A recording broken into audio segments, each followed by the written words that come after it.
श्रीगुरुभ्यो नमः। हरिः ओम्। आपादमौलिपर्यन्तं गुरूणाम् आकृतिं स्मरेत् तेन विघ्नाः प्रणश्यन्ति सिद्ध्यन्ति च मनोरथाः। नारायणं सुरगुरुं जगदेकनाथं भक्तप्रियं सकललोकनमस्कृतं च त्रैगुण्यवर्जितमजं विभुमाद्यमीशं वन्दे भवघ्नममरासुरसिद्धवन्द्यम्। नारायणं नमस्कृत्य नरं चैव नरोत्तमं देवीं सरस्वतीं व्यासं ततो जयमुदीरये। नारायणाय परिपूर्णगुणार्णवाय विश्वोदयस्थितिलयोन्नियतिप्रदाय ज्ञानप्रदाय विबुधासुरसौख्यदुःख सत्कारणाय वितताय नमो नमस्ते।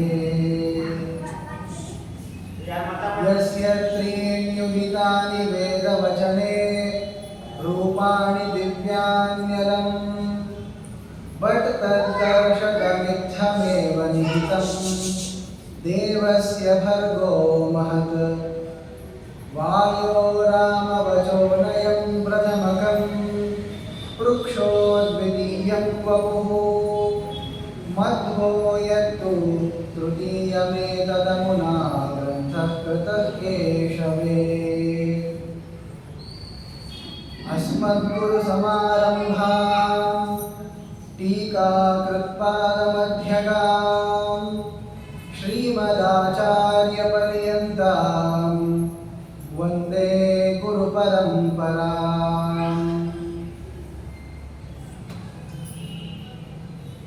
धूतावद्यैरविद्या विघटनपटुभिः विद्वदभ्यर्थनीयैः वाचः प्राचां प्रवाचाम् उपचयमभजन् यत्कृतग्रन्थजालैः।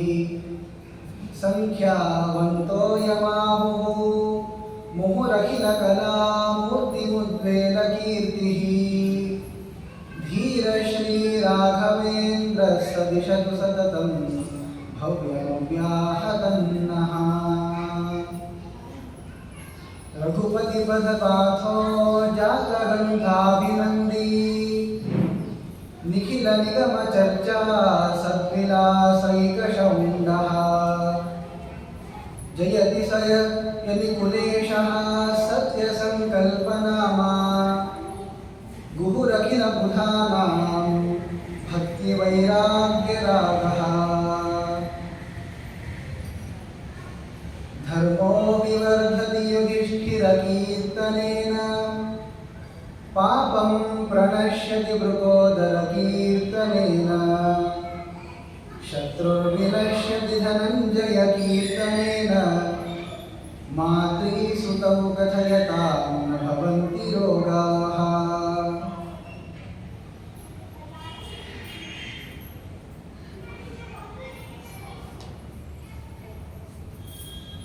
ಪ್ರತಿಯೊಬ್ಬ ಸಾಧಕನಿಗೂ ಕೂಡ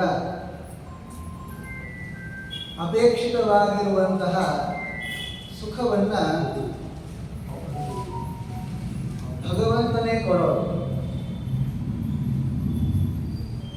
ಶ್ರೀಮನ್ನಾರಾಯಣ ದೇವರೇನೆ ಪ್ರತಿಯೊಬ್ಬ ಜೀವನಿಗೂ ಕೂಡ ಸಾಧನೆಯನ್ನು ಮಾಡಿಸಿ ಅವರವರಿಗೆ ಯೋಗ್ಯರಾಗಿರುವಂತಹ ಗುರುಗಳನ್ನು ಕೊಟ್ಟು ಅವರಲ್ಲಿದ್ದು ತಾನೇ ಅನುಗ್ರಹವನ್ನು ಮಾಡುತ್ತಾನೆ. ಇವತ್ತಿನ ದಿವಸ ವಿಶೇಷವಾಗಿ ಗುರುಗಳ ಆರಾಧನೆಯನ್ನು ಮಾಡಬೇಕು. ಯಾಕಿಷ್ಟು ಗುರುಗಳಿಗೆ ಮಹತ್ವ ಅಂದರೆ ಶಿಷ್ಯರಾದವರಿಗೆ ಭಗವಂತ ಗುರುಗಳನ್ನು ಬಿಟ್ಟರೆ ಬೇರೆ ಎಲ್ಲೂ ಕೂಡ ಸಿಗೋದಿಲ್ಲ. ಗುರುಗಳು ಯಾವ ಭಗವದ್ ರೂಪದ ಚಿಂತನೆಯನ್ನು ಮಾಡ್ತಿರ್ತಾರೋ ಅದೇ ರೂಪದಿಂದಲೇ ಪರಮಾತ್ಮ ಶಿಷ್ಯರಿಗೆ ಒಲಿತಾನೆ ಅಂತ ಉದ್ಧವ ಹೇಳ್ತಾನೆ. ಕೃಷ್ಣ ಪರಮಾತ್ಮನನ್ನ ಗುರುವನ್ನಾಗಿಸಿಕೊಂಡು ಅವನ ಮುಖಾಂತರವಾಗಿ ನಾನಾ ತತ್ವಗಳನ್ನು ತಿಳಿದಂತಹ ಉದ್ಧವ ಕೊನೆಗೊಂದು ಮಾತನ್ನು ಹೇಳ್ತಾನೆ. ನೈವೋಪಯಾಂತ್ಯಪಚಿತಿಂ ಕವಯಸ್ತವೇಶ ಬ್ರಹ್ಮಾದಯೋಪಿ ಕೃತ ವೃದ್ಧಮುದ ಸ್ಮರಂತಹ ಯೋಂತರ್ಬಹಿಸ್ತನುಹೃತಾಂ ಅಶುಭಂ ವಿಧುನ್ವನ್ ಆಚಾರ್ಯ ಚೈತ್ಯವಪುಷ ಸ್ವಗತಿಂ ವ್ಯನಂಕ್ಷಿ. ಪರಮಾತ್ಮನ ಒಂದು ಉಪಕಾರವನ್ನು ಯಾರು ತಾನೇ ಪ್ರತ್ಯುಪಕರಿಸಲಿಕ್ಕೆ ಸಾಧ್ಯ ಹೇಳಿ? ಯಾಕೆಂದ್ರೆ ಪರಮಾತ್ಮ ತಾನು ಒಳಗೂ ಇದ್ದು ಹೊರಗೂ ಇದ್ದು ಎಲ್ಲರ ಅಶುಭಗಳನ್ನು ಪರಿಹರಿಸಿ ಕೊನೆಗೆ ಯಾರನ್ನ ಉದ್ಧರಿಸಬೇಕು ಅಂತ ಅಂದ್ಕೊಳ್ತಾನೋ ಅಂಥವರಿಗೆ ಯೋಗ್ಯರಾಗಿರುವ ಗುರುಗಳನ್ನು ಕೊಟ್ಟು ಆ ಗುರುಗಳು ಯಾವ ಭಗವದ್ ರೂಪದ ಉಪಾಸನೆಯನ್ನು ಮಾಡ್ತಾರೋ ಅವರ ಮನಸ್ಸಿನಲ್ಲಿ ಯಾವ ಭಗವದ್ ರೂಪ ಇದೆಯೋ ಅದೇ ರೂಪದಿಂದಲೇ ಬಂದು ಶಿಷ್ಯರಿಗೆ ಅನುಗ್ರಹವನ್ನು ಮಾಡ್ತಾನೆ. ಆದ್ದರಿಂದ ಒಂದು ರೀತಿ ಹೇಳಬೇಕು ಅಂದರೆ ಯೋಗ್ಯರಾಗಿರುವಂತಹ ಗುರುಗಳನ್ನು ನಾವು ಮಾಡಿಕೊಳ್ಳದೇ ಇದ್ದರೆ ನಮಗೆ ಪರಮಾತ್ಮನ ಅನುಗ್ರಹ ಅಂತನ್ನೋದು ಆಗೋದೇ ಇಲ್ಲ. ಇಂತಹ ಮಹತ್ವವನ್ನು ಪರಮಾತ್ಮನೇ ಗುರುಸ್ಥಾನದಲ್ಲಿ ಇರುವಂತಹ ಜನರಿಗೆ ಕೊಟ್ಟಿದ್ದಾನೆ. ಇಂತಹ ಗುರುಸ್ಥಾನವನ್ನು ಅಲಂಕರಿಸಿದವರು ಮೊದಲಿಗೆ ಬ್ರಹ್ಮದೇವರು. ಸ್ವತಃ ತಾನು ಜಗತ್ತಿಗೆ ಗುರುಗಳಾಗಿದ್ದರೂ ಕೂಡ ಅರ್ಜುನನ ವಿಷಯದಲ್ಲಿ ಕೃಷ್ಣನೇ ತೋರಿಸಿದಂತೆ ನಾನು ಅವರವರಿಗೆ ನಿಯತರಾಗಿರುವಂತಹ ಗುರುಗಳಲ್ಲೇ ಇದ್ದು ಅನುಗ್ರಹವನ್ನು ಮಾಡುತ್ತೇನೆ ಹೊರತು ನೇರವಾಗಿ ಬರೋದಿಲ್ಲ. ಪಾಶುಪತಾಸ್ತ್ರವನ್ನು ತಾನೇ ಉಪದೇಶ ಮಾಡಬಹುದಾಗಿತ್ತು. ಅಭಿಮನ್ಯುವಿನ ವಧ ಆದ ಮೇಲೆ ಜಯದ್ರಥನ ಸಂಹಾರವನ್ನು ಮಾಡ್ತೀನಿ ಅಂತ ಪ್ರತಿಜ್ಞೆ ಮಾಡಿದಂತಹ ಅರ್ಜುನನಿಗೆ ಗೀತೋಪದೇಶವನ್ನು ಮಾಡಿದ ಭಗವಂತ ಪಾಶುಪತ ವಿದ್ಯೆಯನ್ನು ಹೇಳಿಕೊಳ್ಳೋದು ಎಷ್ಟೊತ್ತಿತ್ತು. ಆದರೆ ಆ ಕಾರ್ಯವನ್ನು ಮಾಡಲಿಲ್ಲ ಕೃಷ್ಣ. ಒಂದಂಶದಿಂದ ಅರ್ಜುನನನ್ನ ಕೈಲಾಸಕ್ಕೆ ಕರೆದುಕೊಂಡು ಹೋಗಿ ಅಲ್ಲಿರ್ತಕ್ಕಂತಹ ಪಶುಪತಿಗಳಾದ ಶಿವನ ಮೂಲಕವಾಗಿ ಪಾಶುಪತ ವಿದ್ಯೆಯನ್ನು ಉಪದೇಶಿಸಿ ಕರೆದುಕೊಂಡು ಬರ್ತಾನೆ. ಆ ಶಿವನಲ್ಲಿ ತಾನೇ ಇದ್ದು ಉಪದೇಶವನ್ನು ಮಾಡ್ತಾನೆ, ಆ ಅಂಶ ಬೇರೆ. ಆದರೆ ತಾನು ಆರಿಸಿಕೊಂಡಿರುವಂತಹ ಅಧಿಷ್ಠಾನ ಇಂದ್ರದೇವರಿಗೆ ನಿಯತ ಗುರುಗಳಾಗಿರುವಂತಹ ಶಿವನನ್ನ. ಆದ್ದರಿಂದ ಗುರುಗಳನ್ನ ಯಾಕೆ ಇಟ್ಕೊಳ್ಬೇಕು ಅಂದರೆ ಪರಮಾತ್ಮ ಒಲಿಯೋದೇ ಅವನ ಮೂಲಕವಾಗಿ. ಅಗಮ್ಯತ್ವಾಧರಿಸ್ತಸ್ಮಿನ್ನಾವಿಷ್ಟೋ ಮುಕ್ತಿದೋ ಭವೆ. ಪರಮಾತ್ಮ ಅದನ್ನೇ ಇದ್ದಾನೆ.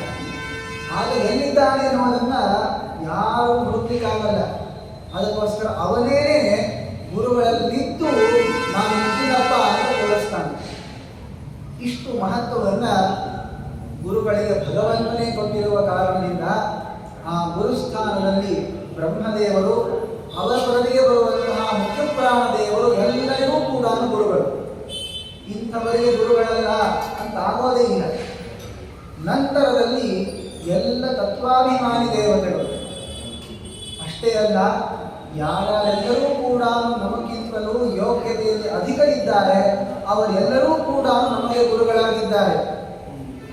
ಅವರ ಪ್ರಸಾದವಿಲ್ಲದೇನೆ ಅವರಿಗಿಂತಲೂ ಯೋಗ್ಯತೆಯಲ್ಲಿ ಅಧಮರಾಗಿರುವಂತಹ ಜೀವರಿಗೆ ಸದ್ಗತಿ ಇಲ್ಲ. ಉತ್ತರೇಶಾಂ ಪ್ರಸಾದೇನ ನೀಚಾನಾಂ ನಾನ್ಯಥಾ ಭವೇತ್. ಈ ವಿಷಯವನ್ನ ಸಾರಲಿಕ್ಕೇನೆ ಮಹಾಭಾರತವು ಕೂಡ ಬಂದಿರೋ. ಇಡೀ ಜಗತ್ತಿಗೆ ಗುರುವಾದವನು ಕೃಷ್ಣ ಅನ್ನೋದನ್ನು ತೋರಿಸ್ಬಿಟ್ಟ. ಎಲ್ಲ ದೇವತೆಗಳನ್ನು ಕೂಡ ಎದುರಿಸಿರ್ತಕ್ಕಂತಹ ಪಾಂಡವರನ್ನ ಅನಾಯಾಸವಾಗಿ ಸೋಲಿಸಬಲ್ಲ ಸಾಮರ್ಥ್ಯವನ್ನುಳ್ಳಂತಹ ಪಾಂಡವರನ್ನ ತಾನು ಒಬ್ಬನೇ ರಕ್ಷಣೆಯನ್ನು ಮಾಡುವ ಮೂಲಕವಾಗಿ ಸ್ವತಃ ಪಾಂಡವರೆಲ್ಲರೂ ಕೂಡ ಒಬ್ಬೊಬ್ಬ ದೇವತೆಗಳ ಅವತಾರರಾಗಿದ್ದರೂ ತಾವು ಸ್ವತಂತ್ರರಾಗಿ ಯಾವುದೇ ಕಾರ್ಯವನ್ನು ಮಾಡಲಿಕ್ಕೆ ಆಗೋದಿಲ್ಲ ಅನ್ನೋದನ್ನು ಸ್ಪಷ್ಟವಾಗಿ ಕೃಷ್ಣ ತೋರಿಸಿಕೊಟ್ಟ. ಆದ್ದರಿಂದ ಕೃಷ್ಣ ಪರಮಾತ್ಮನ ಜಗದ್ಗುರುತ್ವವನ್ನು ಸಾರಲಿಕ್ಕೇನೆ ಸಂಪೂರ್ಣವಾಗಿರುವಂತಹ ಮಹಾಭಾರತ ಬಂದಿದೆ. ಪ್ರಸ್ತುತ ಧರ್ಮರಾಜನಿಗೆ ಯಾವ ಉಪದೇಶವನ್ನು ಭೀಷ್ಮಾಚಾರ್ಯರು ಮಾಡದೇ ಇದ್ದಾರೋ ಆ ಭೀಷ್ಮರಲ್ಲಿ ಪರಮಾತ್ಮನೇ ಇದ್ದುಕೊಂಡು ಉಪದೇಶವನ್ನು ಮಾಡ್ತಿರೋರು. ನೋಡಿ, ಭಗವಂತನ ಸಾಕ್ಷಾತ್ ಉಪದೇಶವನ್ನು ಪಡಿಬೇಕು ಅಂದ್ರೂ ಬಹಳ ಯೋಗ್ಯತೆಯನ್ನು ಪಡೆದಿರಬೇಕಾಗ್ತದೆ. ಸ್ವತಃ ಆ ವೇದವ್ಯಾಸ ದೇವರ ಮಕ್ಕಳಾಗಿರುವಂತಹ ಶುಕಾಚಾರ್ಯರು ಶಿವನ ಅವತಾರರಾದರೂ ಕೂಡ ಅವರಲ್ಲಿ ಮುಖ್ಯ ಪ್ರಾಣ ದೇವರ ಪ್ರವೇಶವನ್ನು ಮಾಡಿದರು ಅಂತ ಸಾಕ್ಷಾತ್ ಉಪದೇಶವನ್ನು ಪಡಿಬೇಕಾಗ್ತದೆ. ಆದ್ದರಿಂದ ದೇವತೆಗಳಿಗೇನೆ ಭಗವಂತನ ಸಾಕ್ಷಾತ್ ಶಿಷ್ಯತ್ವವನ್ನು ವಹಿಸಲಿಕ್ಕೆ ಆಗೋದಿಲ್ಲ ಅಂತಿರುವ ಕಾಲಕ್ಕೆ ಇನ್ನು ಮನುಷ್ಯರಾಗಿರುವಂತಹ ನಮ್ಮ ಪಾಡೇನು ಹೇಳಿ. ಅದಕ್ಕೆ ಕೃಷ್ಣ ಪರಮಾತ್ಮ ಭೀಷ್ಮಾಚಾರ್ಯರನ್ನು ಎಲ್ಲರಿಗೂ ಗುರುಗಳನ್ನಾಗಿ ಮಾಡಿದ. ಇವತ್ತಿಗೂ ಕೂಡ ಆ ಭೀಷ್ಮಾಚಾರ್ಯರಿಗೆ ತರ್ಪಣವನ್ನು ನೀಡಿ ಅವರು ಮಾಡಿರುವಂತಹ ಉಪದೇಶದ ಸ್ಮರಣೆಯನ್ನು ನಾವೆಲ್ಲರೂ ಮಾಡಬೇಕಾದದ್ದು. ಶಾಂತಿ ಪರ್ವ, ಅನುಶಾಸನ ಪರ್ವಗಳಲ್ಲಿ ಹೇಳಿರುವ ಎಲ್ಲ ಅಂಶಗಳನ್ನು ಭೀಷ್ಮರ ಮುಖಾಂತರವಾಗಿಯೇ ಪರಮಾತ್ಮ ಹೊರಹೊಮ್ಮಿಸಿದ. ಇಂತಹ ಆ ಸ್ಥಾನವನ್ನು ಭೀಷ್ಮರಿಗೆ ಕೃಷ್ಣ ಪರಮಾತ್ಮ ಕೊಟ್ಟಿದ್ದಾನೆ. ವಿಶೇಷವಾಗಿ ಧರ್ಮರಾಜನ ಮನಃಖೇದವನ್ನು ಪರಿಹರಿಸಬೇಕು ಅಂತ ಭೀಷ್ಮರು ನಾನಾ ಧರ್ಮಗಳ ಉಪದೇಶವನ್ನು ಮಾಡ್ತಾ ಧರ್ಮರಾಜನ ಮನಸ್ಸಿನಲ್ಲಿ ಬಂದಿರುವಂತಹ ಒಂದು ಸಂಶಯವನ್ನು ಪರಿಹರಿಸಿದರು. ನಾನೇ ಈ ಯುದ್ಧಕ್ಕೆ ಕಾರಣ ಆಗ್ಬಿಟ್ಟೆ, ನನ್ನಿಂದಲೇನೆ ಇವರೆಲ್ಲರೂ ಕೂಡ ಹತರಾದರು, ಇದೆಲ್ಲವೂ ಕೂಡ ನಾನು ಮಾಡಿರುವಂತಹ ತಪ್ಪು ಅಂತ ಧರ್ಮರಾಜ ಹೇಳಿದಾಗ, ನೋಡಪ್ಪ, ಇದು ಯಾವುದು ಕೂಡ ನೀನು ಮಾಡಿದ್ದು ಅಥವಾ ಇವನು ಮಾಡಿದ್ದು ಅಂತಲ್ಲ. ಈ ಏನು ಮರಣ ದುರ್ಯೋಧನಾದಿಗಳಿಗೆ ಬಂದಿದೆ, ನನಗೆ ಈ ಅವಸ್ಥೆ ಬಂದಿದೆ, ಇವೆಲ್ಲವೂ ಕೂಡ ನನ್ನ ಕರ್ಮಾನುಸಾರವಾಗಿ ಬಂದದ್ದು. ಅದನ್ನು ಪರಮಾತ್ಮ ನಿನ್ನ ಮೂಲಕವಾಗಿ ಮಾಡಿಸಿದ್ದು ಅಂತ ಹೇಳುವ ಒಂದು ಕಥೆಯನ್ನ ನಿನ್ನೆ ಹೇಳಿದ್ದಾನೆ. ಸರ್ಪದಿಂದ ಕಚ್ಚಲ್ಪಟ್ಟಂತಹ ಮಗ ಮೃತನಾದಾಗ ಒಬ್ಬ ಬೇಡನವನು ಆ ಸರ್ಪವನ್ನು ಕೊಲ್ಲಿಕ್ಕೆ ಅಂತ ಬಂದಾಗ ಸರ್ಪದ ತಪ್ಪಿಲ್ಲ ಅಂತ ತಾಯಿ ಹೇಳ್ತಾಳೆ. ಕೊನೆಗೆ ಸರ್ಪವೇ ಮಾತಾಡಿತು, ನಂದು ತಪ್ಪಿಲ್ಲ, ನನಗೆ ಪ್ರೇರಣೆಯನ್ನು ಮಾಡಿರುವಂತಹ ಮೃತ್ಯುವಿನ ತಪ್ಪದು. ಮೃತ್ಯು ಕೂಡ ಬಂದು ನನ್ನ ತಪ್ಪಲ್ಲ, ಇದು ಕಾಲದ ತಪ್ಪು. ಕೊನೆ ಕಾಲ ಹೇಳಿದ, ನಾವು ಯಾರೂ ಕೂಡ ಮಾಡಿದ್ದಲ್ಲ, ಈ ಬಾಲಕನ ಕರ್ಮವೇ ಅದಕ್ಕೆ ಕಾರಣ. ನೋಡಿ, ಭೀಷ್ಮಾಚಾರ್ಯರು ತಾವು ತಮ್ಮ ಮೂಲ ರೂಪದಲ್ಲಿ ವಸುವರಾಗಿದ್ದಾಗ ತಮ್ಮ ಹೆಂಡತಿಯಾಗಿರುವಂತಹ ಆ ವರಾಂಗಿಯ ಮಾತನ್ನು ಕೇಳಿ ಆ ಗೋವನ್ನು ಅಪಹರಿಸಲು ಹೋಗಿದ್ದಿಲ್ಲ ಅಂದರೆ ಇವತ್ತಿಗೆ ಭೀಷ್ಮಾಚಾರ್ಯರು ಈ ಶೈಲಿಯಲ್ಲಿ ಮಲಗಿಕೊಂಡು ಇಷ್ಟು ದುಃಖವನ್ನು ಅನುಭವಿಸುವ ಅವಶ್ಯಕತೆ ಇತ್ತ? ನೋಡಿ, ಇದನ್ನ ಕಥೆಯನ್ನು ಕೇಳೋ ಕಾಲಕ್ಕೆ ಈ ವಿಚಾರವನ್ನು ಮಾಡ್ತೀವಿ. ಆದರೆ ಅವರೊಳಗೆ ಆಗಲೇ ಭಗವಂತನ ಅಪರೋಕ್ಷ ಜ್ಞಾನವಾಗಿದೆ ಅಂತಾದ್ದರಿಂದ ಇವೆಲ್ಲವೂ ಕೂಡ ಅವರ ಪ್ರಾರಬ್ಧ ಕರ್ಮಾನುಸಾರವಾಗಿ ಆಗಿರುವಂಥದ್ದು. ಇದಾಗಲೇ ಬೇಕಾದದ್ದು ಆಗಿದೆ ಅಷ್ಟೇ. ಧರ್ಮರಾಜನು ಕೂಡ ಕೃಷ್ಣ ಪರಮಾತ್ಮನ ಮಾತಿನ ಮೇಲೆ ಸಂದೇಹವನ್ನು ಪಟ್ಟ. ಅದೇನು ಅವನು ತಪ್ಪು ಅಂತ ಮಾಡಿದ್ದಲ್ಲ, ಅವರ ಸ್ವರೂಪ ಹಾಗೆ ಇರ್ತದೆ. ಸಂಪೂರ್ಣವಾಗಿರುವ ಶುದ್ಧ ಭಾಗವತ ಧರ್ಮವನ್ನು ಅನುಷ್ಠಾನ ಮಾಡುವಂತಹ ಸ್ವಭಾವ ಅವರಿಗಿರಲ್ಲಾದ್ದರಿಂದಲೇ ಅವರಿಗೆ ಅದರಿಂದೇನು ಪಾಪ ಬರೋದಿಲ್ಲ. ಭೀಷ್ಮಾಚಾರ್ಯರು ಕೂಡ ಈಗೇನು ಅನುಭವಿಸ್ತಾ ಇದ್ದಾರೆ ಇದು ಕೇವಲ ಪ್ರಾರಬ್ಧ ಕರ್ಮವಾಗಿ ಬಂದಿರುವಂಥದ್ದು. ಆದರೂ ಕರ್ಮವೇ ಕಾರಣ. ತಾವು ಮಾಡಿರುವಂತಹ ಆ ತಪ್ಪಿಗೆ ಈ ಶಿಕ್ಷೆಯನ್ನು ಅನುಭವಿಸ್ತಾ ಇದ್ದಾರೆ. ಇದನ್ನೇ ಭೀಷ್ಮರು ಹೇಳಿದರು. ಆದರೆ ನೀವು ಬಿಟ್ಟಿರುವಂತಹ ಬಾಣದಿಂದ ನಾನು ಕೆಳಗೆ ಬಿದ್ದದ್ದು, ನೀವು ನನ್ನ ಮರಣಕ್ಕೆ ಕಾರಣರಾಗ್ತೀರಿ ಅಂತಲ್ಲ, ನಾನು ಮಾಡಿರುವ ತಪ್ಪಿನಿಂದಲೇ ಇಲ್ಲಿ ಬಂದಿರೋದು ಅಂತ ಭೀಷ್ಮರು ಆ ಕರ್ಮದ ಸಿದ್ಧಾಂತವನ್ನು ತಿಳಿಸಿಕೊಟ್ಟು ಇನ್ನು ಅನೇಕ ವಿಚಾರಗಳನ್ನು ಅನುಶಾಸನ ಪರ್ವದಲ್ಲಿ ವಿಸ್ತಾರವಾಗಿ ನಿರೂಪಿಸ್ತಾರೆ. ಧರ್ಮರಾಜ ಕೇಳಿದ, ನೋಡಿ, ಲೋಕದಲ್ಲಿ ಹೀಗೆ ಬ್ರಾಹ್ಮಣರು, ಕ್ಷತ್ರಿಯರು, ವೈಶ್ಯರು, ಶೂದ್ರರು ಅಂತಿರ್ತಾರೆ. ತಪಸ್ಸನ್ನು ಮಾಡಿ ಬ್ರಾಹ್ಮಣತ್ವವನ್ನು ಪಡಿಬಹುದಾ?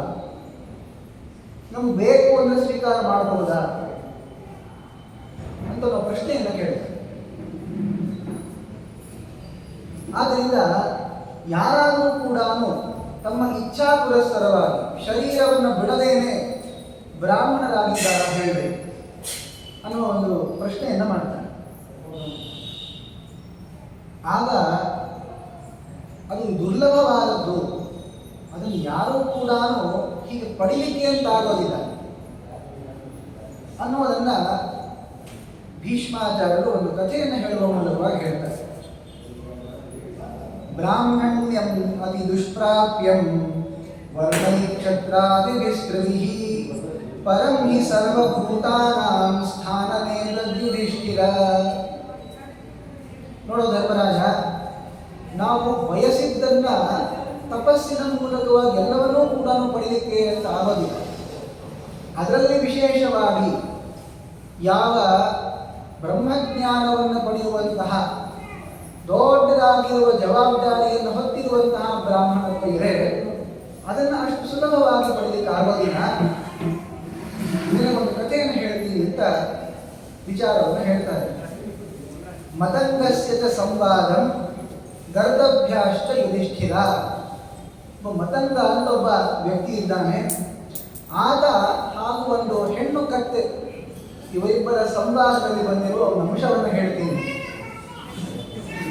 ಏನಾಗಿತ್ತು, ಈ ಮತಂಗ ಎನ್ನುವಂತಹ ಒಬ್ಬ ವ್ಯಕ್ತಿ ಈತ ನೋಡಲಿಕ್ಕೆ ಬ್ರಾಹ್ಮಣನ ತರ ಇದ್ದಾನೆ. ಈತ ಏನು ಬ್ರಾಹ್ಮಣ ಅಲ್ಲ. ಬ್ರಾಹ್ಮಣರು ಹೇಗೆ ವೇಷವನ್ನು ಧಾರಣೆ ಮಾಡಿರ್ತಾರೋ ಆ ತರಹ ತಾನೂ ಕೂಡ ತುಲ್ಯ ವರ್ಣ, ಅದೇ ಸಮಾನವಾದ ವರ್ಣವನ್ನ ಶರೀರವನ್ನ ಪಡೆದಿರ್ತಾನೆ. ಸ ಯಜ್ಞಕಾಲ ಕೌಂತೆಯ ಪಿತ್ರೋತ್ಸೃಷ್ಟ ಪರಂತಪ ಪ್ರಾಯ ಗರ್ಧವಯುಕ್ತೇನ ರಥೇಯಾಶುಗಾಮಿನ. ಈತ ತಮ್ಮ ತಂದೆ ಹತ್ರ ಹೋಗಿರ್ತಾನೆ. ತಂದೆ ಹೊರಗೆ ಹೋಗಪ್ಪ ನೀನು ಕೇಳಿ ಕಳಿಸಿರ್ತಾನೆ. ಒಂದು ರಥವನ್ನು ಮಾಡಿಕೊಂಡು ಆ ರಥಕ್ಕೆ ಕತ್ತೆಯನ್ನು ಕಟ್ಟಿರ್ತಾನೆ. ಎರಡು ಕತ್ತೆಗಳನ್ನು ಕಟ್ಟಿ ಆ ಕತ್ತೆಗಳಿಂದ ಮುಂದೊಯ್ತಕ್ಕಂತಹ ರಥದಲ್ಲಿ ಕುಳಿತುಕೊಂಡು ಹೋಗ್ತಿರ್ತಾನೆ. ಅದೇನಾಗಿದೆ, ಒಂದು ಹೆಣ್ಣು ಕತ್ತೆ ಇದೆ ಹಾಗೂ ಒಂದು ಚಿಕ್ಕದಾಗಿರುವ ಕತ್ತೆಯನ್ನು ಕಟ್ಟಿದ್ದಾನೆ. ಅವೆರಡು ಕೂಡ ತಾಯಿ ಹಾಗೂ ಮಗ. ಸ ಬಾಲಂ ಗರ್ಧವಂ ರಾಜನ್ ವಹಂತಂ ಮಾತುರಂತಿಗೆ ನಿರವಿದ್ಯತ್ ಪ್ರತೋದೇನ ನಾಸಿಕಾಯಾಂ ಪುನಃ ಪುನಃ. ಇದು ಜೋರಾಗಿ ಹೋಗ್ತಾ ಇಲ್ಲ, ಮುಂದೆ ಹೋಗ್ತಾ ಇಲ್ಲ ಅಂತ ಸಿಟ್ಟಿಗೆದ್ದು ಚಾವಟಿ ತಗೊಂಡು ಆ ಬಾಲಕ ಅಂದ್ರೆ ಸಣ್ಣ ಮಗ ಇದೆ ಆ ಕಟ್ಟೆ ಹೊಡಿತಾ ಇದ್ದಾನೆ, ಜೋರಾಗಿ ಹೊಡಿತಾ ಇದ್ದಾನೆ. ಅದರ ಮೂಗಿಗೆ ಪೆಟ್ಟು ಬೀಳುವಂತೆ ಹೊಡೆದ. ತಮ್ಮ ದೃಶ್ಯ ನಸಿ ನಿರ್ಭಿನ್ನಂ ಗರ್ಧಭಿ ಪುತ್ರಗೃದ್ಧಿವಿ. ತನ್ನ ಮಗನಿಗೆ ಹೊಡಿತಾ ಇದ್ದಾನೀಗ ಅಂತ ಬಹಳಷ್ಟು ಮಗನ ಮೇಲಿರುವ ಅಭಿಮಾನದಿಂದ ಹೇಳ್ತಾಳೆ, ಯಾಕಪ್ಪ ಹೊಡಿತಾ ಇದೀಯಾ, ಹೊಡಿಬೇಡ ಅಂತ ಒಂದು ಮಾತು ಹೇಳಿದ್ರು. ಆದರೂ ಕೂಡ ಈತ ನಿಲ್ಲಿಸ್ತಿಲ್ಲ. ತನ್ನ ಮಗನಿಗೆ ಆ ಕತ್ತೆಗೆ ಈಕೆ ಹೇಳ್ತಾಳೆ, ಮಾಶುತ ಪುತ್ರ ಚಾಂಡಾಲ ಸ್ವಾಭಿವಿದ್ಯತೆ. ನೋಡುವ, ಈತ ಬ್ರಾಹ್ಮಣ ಅಂತ ಆಗಿದ್ರೆ ಇಲ್ಲಿ ಗೊತ್ತಾಗ್ತಿತ್ತು ಪ್ರಾಣಿ ಹಿಂಸೆ ಮಾಡಬಾರ್ದು, ಹೊಡಿಬಾರ್ದು ಅಂತ. ಈತ ಬ್ರಾಹ್ಮಣ ಅಲ್ಲ, ಯಾರೋ ಇವನು. ಆದ್ರಿಂದ ಪ್ರಾಣಿಗಳನ್ನು ಹೊಡಿಬಾರ್ದು ಅನ್ನುವಂತಹ ಅಂಶ ಗೊತ್ತಿಲ್ಲ ಈತನಿಗೆ. ಜೋರಾಗಿ ಕತ್ತೆಯನ್ನು ಹೊಡಿತಾ ಇದ್ದಾನೆ ಅಂತ ನೀನು ಅಳಬೇಡಪ್ಪ ಅಂತ ತಾಯಿ ಹೇಳ್ತಾರೆ. ಆಚಾರ್ಯ ಸರ್ವಭೂತಾನ ಶಾಸ್ತ್ರ ಕಿಂ ಪ್ರಹರಿಷ್ಯತಿ. ನಿಜವಾಗಿ ವೇದಗಳ ಅಧ್ಯಯನವನ್ನು ಮಾಡಿದಂತಹ ವ್ಯಕ್ತಿಯು ಯಾರಿಗೂ ಹಿಂಸೆಯನ್ನು ಕೊಡಲ್ಲ. ಈತ ನಿಜವಾಗಿಯೂ ವೇದವನ್ನು ಅಧ್ಯಯನ ಮಾಡಿದ ಬ್ರಾಹ್ಮಣನಾಗಿದ್ದರೆ ಈ ಕತ್ತೆಯನ್ನು ನನ್ನ ಹೊಡಿತಾ ಇದ್ದ, ನಿನ್ನನ್ನು ಹೊಡಿತಾ ಇದ್ದಾನೆ ಅಂತ ಆದ್ದರಿಂದಲೇ ಈತ ಸರಿಯಾದ ಬ್ರಾಹ್ಮಣ ಅಲ್ಲ ಈತ ಅಂತ ಹೇಳ್ತಾನೆ. ಆಗ ಅವನಿಗೆ ಸಂದೇಹ ಉಂಟಾಯಿತು, ಏನಪ್ಪ ನನ್ನ ಬ್ರಾಹ್ಮಣ ಅಲ್ಲ ಅಂತಂದ ನೀವು? ಅದು ವಸ್ತುತಃ ಹೆಣ್ಣು ಕತ್ತೆ ಹೇಳ್ತಿರೋದು. ತಾನು ಮಾತ್ರ ಬ್ರಾಹ್ಮಣ ವೇಷವನ್ನೇ ಧಾರಣ ಮಾಡಿರೋದು. ನೋಡಿದರೆ ಮಾತ್ರ ನೀವು ಬ್ರಾಹ್ಮಣ ಅಂತಲೇ ಕರಿಬೇಕಾದಂತೆ. ಆದರೆ ಅವನ ಬ್ರಾಹ್ಮಣ ಅಲ್ಲ. ಅಯಂತು ಪಾಪಕೃತಿ ಬಾಲೇನ ಕೃತೆ ದಯಾ ಸ್ವಯೋನಿಂ ಮಾನಯತ್ಯೇಷ ಭಾವೋ ಭಾವಂ ನಿಯಚ್ಛತಿ. ಈತ ತಾನು ಯಾವ ಭಾವದವನೋ ಯಾರೋ ಅದೇ ತರಹ ನಡ್ಕೊಳ್ತಾ ಇದ್ದಾನೆ. ನೀವು ನಿಜವಾಗಿಯೂ ಬ್ರಾಹ್ಮಣನಲ್ಲ ಅಂತ ಹೇಳಿ ತನ್ನ ಮಗನನ್ನ ಸಮಾಧಾನ ಮಾಡಿದ್ದು. ಈ ಮಾತನ್ನು ಕೇಳಿಸ್ಕೊಂಡಿರುವಂತಹ ಆ ಮಾತಂಗ ತಾನು ಕೆಳಗಿಳಿತಾನೆ. ಬ್ರೂಹಿರಾಸವಿ ಕಲ್ಯಾಣಿ ಮಾತಾ ಏನೇ ದೂಷಿತ, ಏನು ಹೇಳ್ತಾ ಇದೀಯ ನೀನು? ನಾನು ಬ್ರಾಹ್ಮಣ ಅಂತ ಹೇಗೆ ಗೊತ್ತಾಯಿತು? ನಿನಗೆ ಹೇಗೆ ಗೊತ್ತು ನಾನು ಈ ನಾಯಿಯನ್ನು ಬೇಯಿಸ್ಕೊಂಡು ತಿನ್ನೋನು? ಆಗ ಅವ್ರು ಹೇಳ್ತಾಳೆ, ನನಗೆಲ್ಲ ಗೊತ್ತಿದೆ. ಬ್ರಾಹ್ಮಣ್ಯಾಂ ವೃಷಲೇನತ್ವಂ ಮತ್ತಾಯಾಂ ನಾಪಿತೇನಃ ಜಾತಸ್ತಮಸಿ ಚಂಡಾಲ ಬ್ರಾಹ್ಮಣ್ಯಂ ತೇನ ತೇನ ಶತ. ಒಬ್ಬ ತುಂಬ ಮದ್ಯಪಾನವನ್ನು ಮಾಡಿದಂತಹ ಒಬ್ಬ ನಾಪಿತನು ಒಬ್ಬ ಬ್ರಾಹ್ಮಣ ಸ್ತ್ರೀಯನ್ನು ಅಪಹಾರ ಮಾಡಿಕೊಂಡು ಹೋಗಿ ಅವಳಲ್ಲಿ ಹುಟ್ಟಿರುವಂತಹ ಮಗ ನೀನು. ಅದಕ್ಕೆ ನಿನ್ನನ್ನು ಮೇಲ್ನೋಟಕ್ಕೆ ಬ್ರಾಹ್ಮಣ ಅಂತ ಕರಿತಿರೋದು. ನೀನು ಬ್ರಾಹ್ಮಣನಲ್ಲೇ ಅಲ್ಲ. ನೀ ಬ್ರಾಹ್ಮಣನಾಗಿದ್ರೆ ಈ ಪ್ರಾಣಿಯನ್ನು ಹೊಡಿತಾ ಇರಲಿಲ್ಲ ಅಂತ ಹೇಳ್ತಾಳೆ. ಆಗ ಇವನಿಗೆ ಭಯ ಆಗಬೇಕು. ನನ್ನ ಬಗ್ಗೆ ನಿಜವಾಗಿ ಹೇಗೆ ಗೊತ್ತು ಉಂಟು? ಅವರಪ್ಪನ ಮನೆಗೆ ಹೋದ.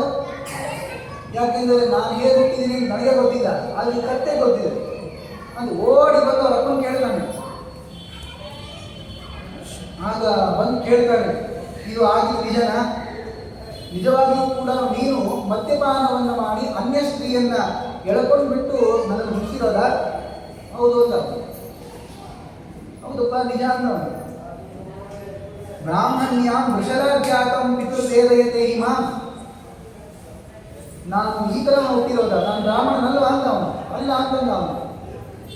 ಸರಿ, ಹಾಗಾದ್ರೆ ಬೇಡ ನನಗೆ ಈ ದೇಹ ಅಂತ ನಾನು ತಪಸ್ ಮಾಡಲಿಕ್ಕೆ ಹೋಗ್ತೀನಿ ಅಂತ ಹೋದ.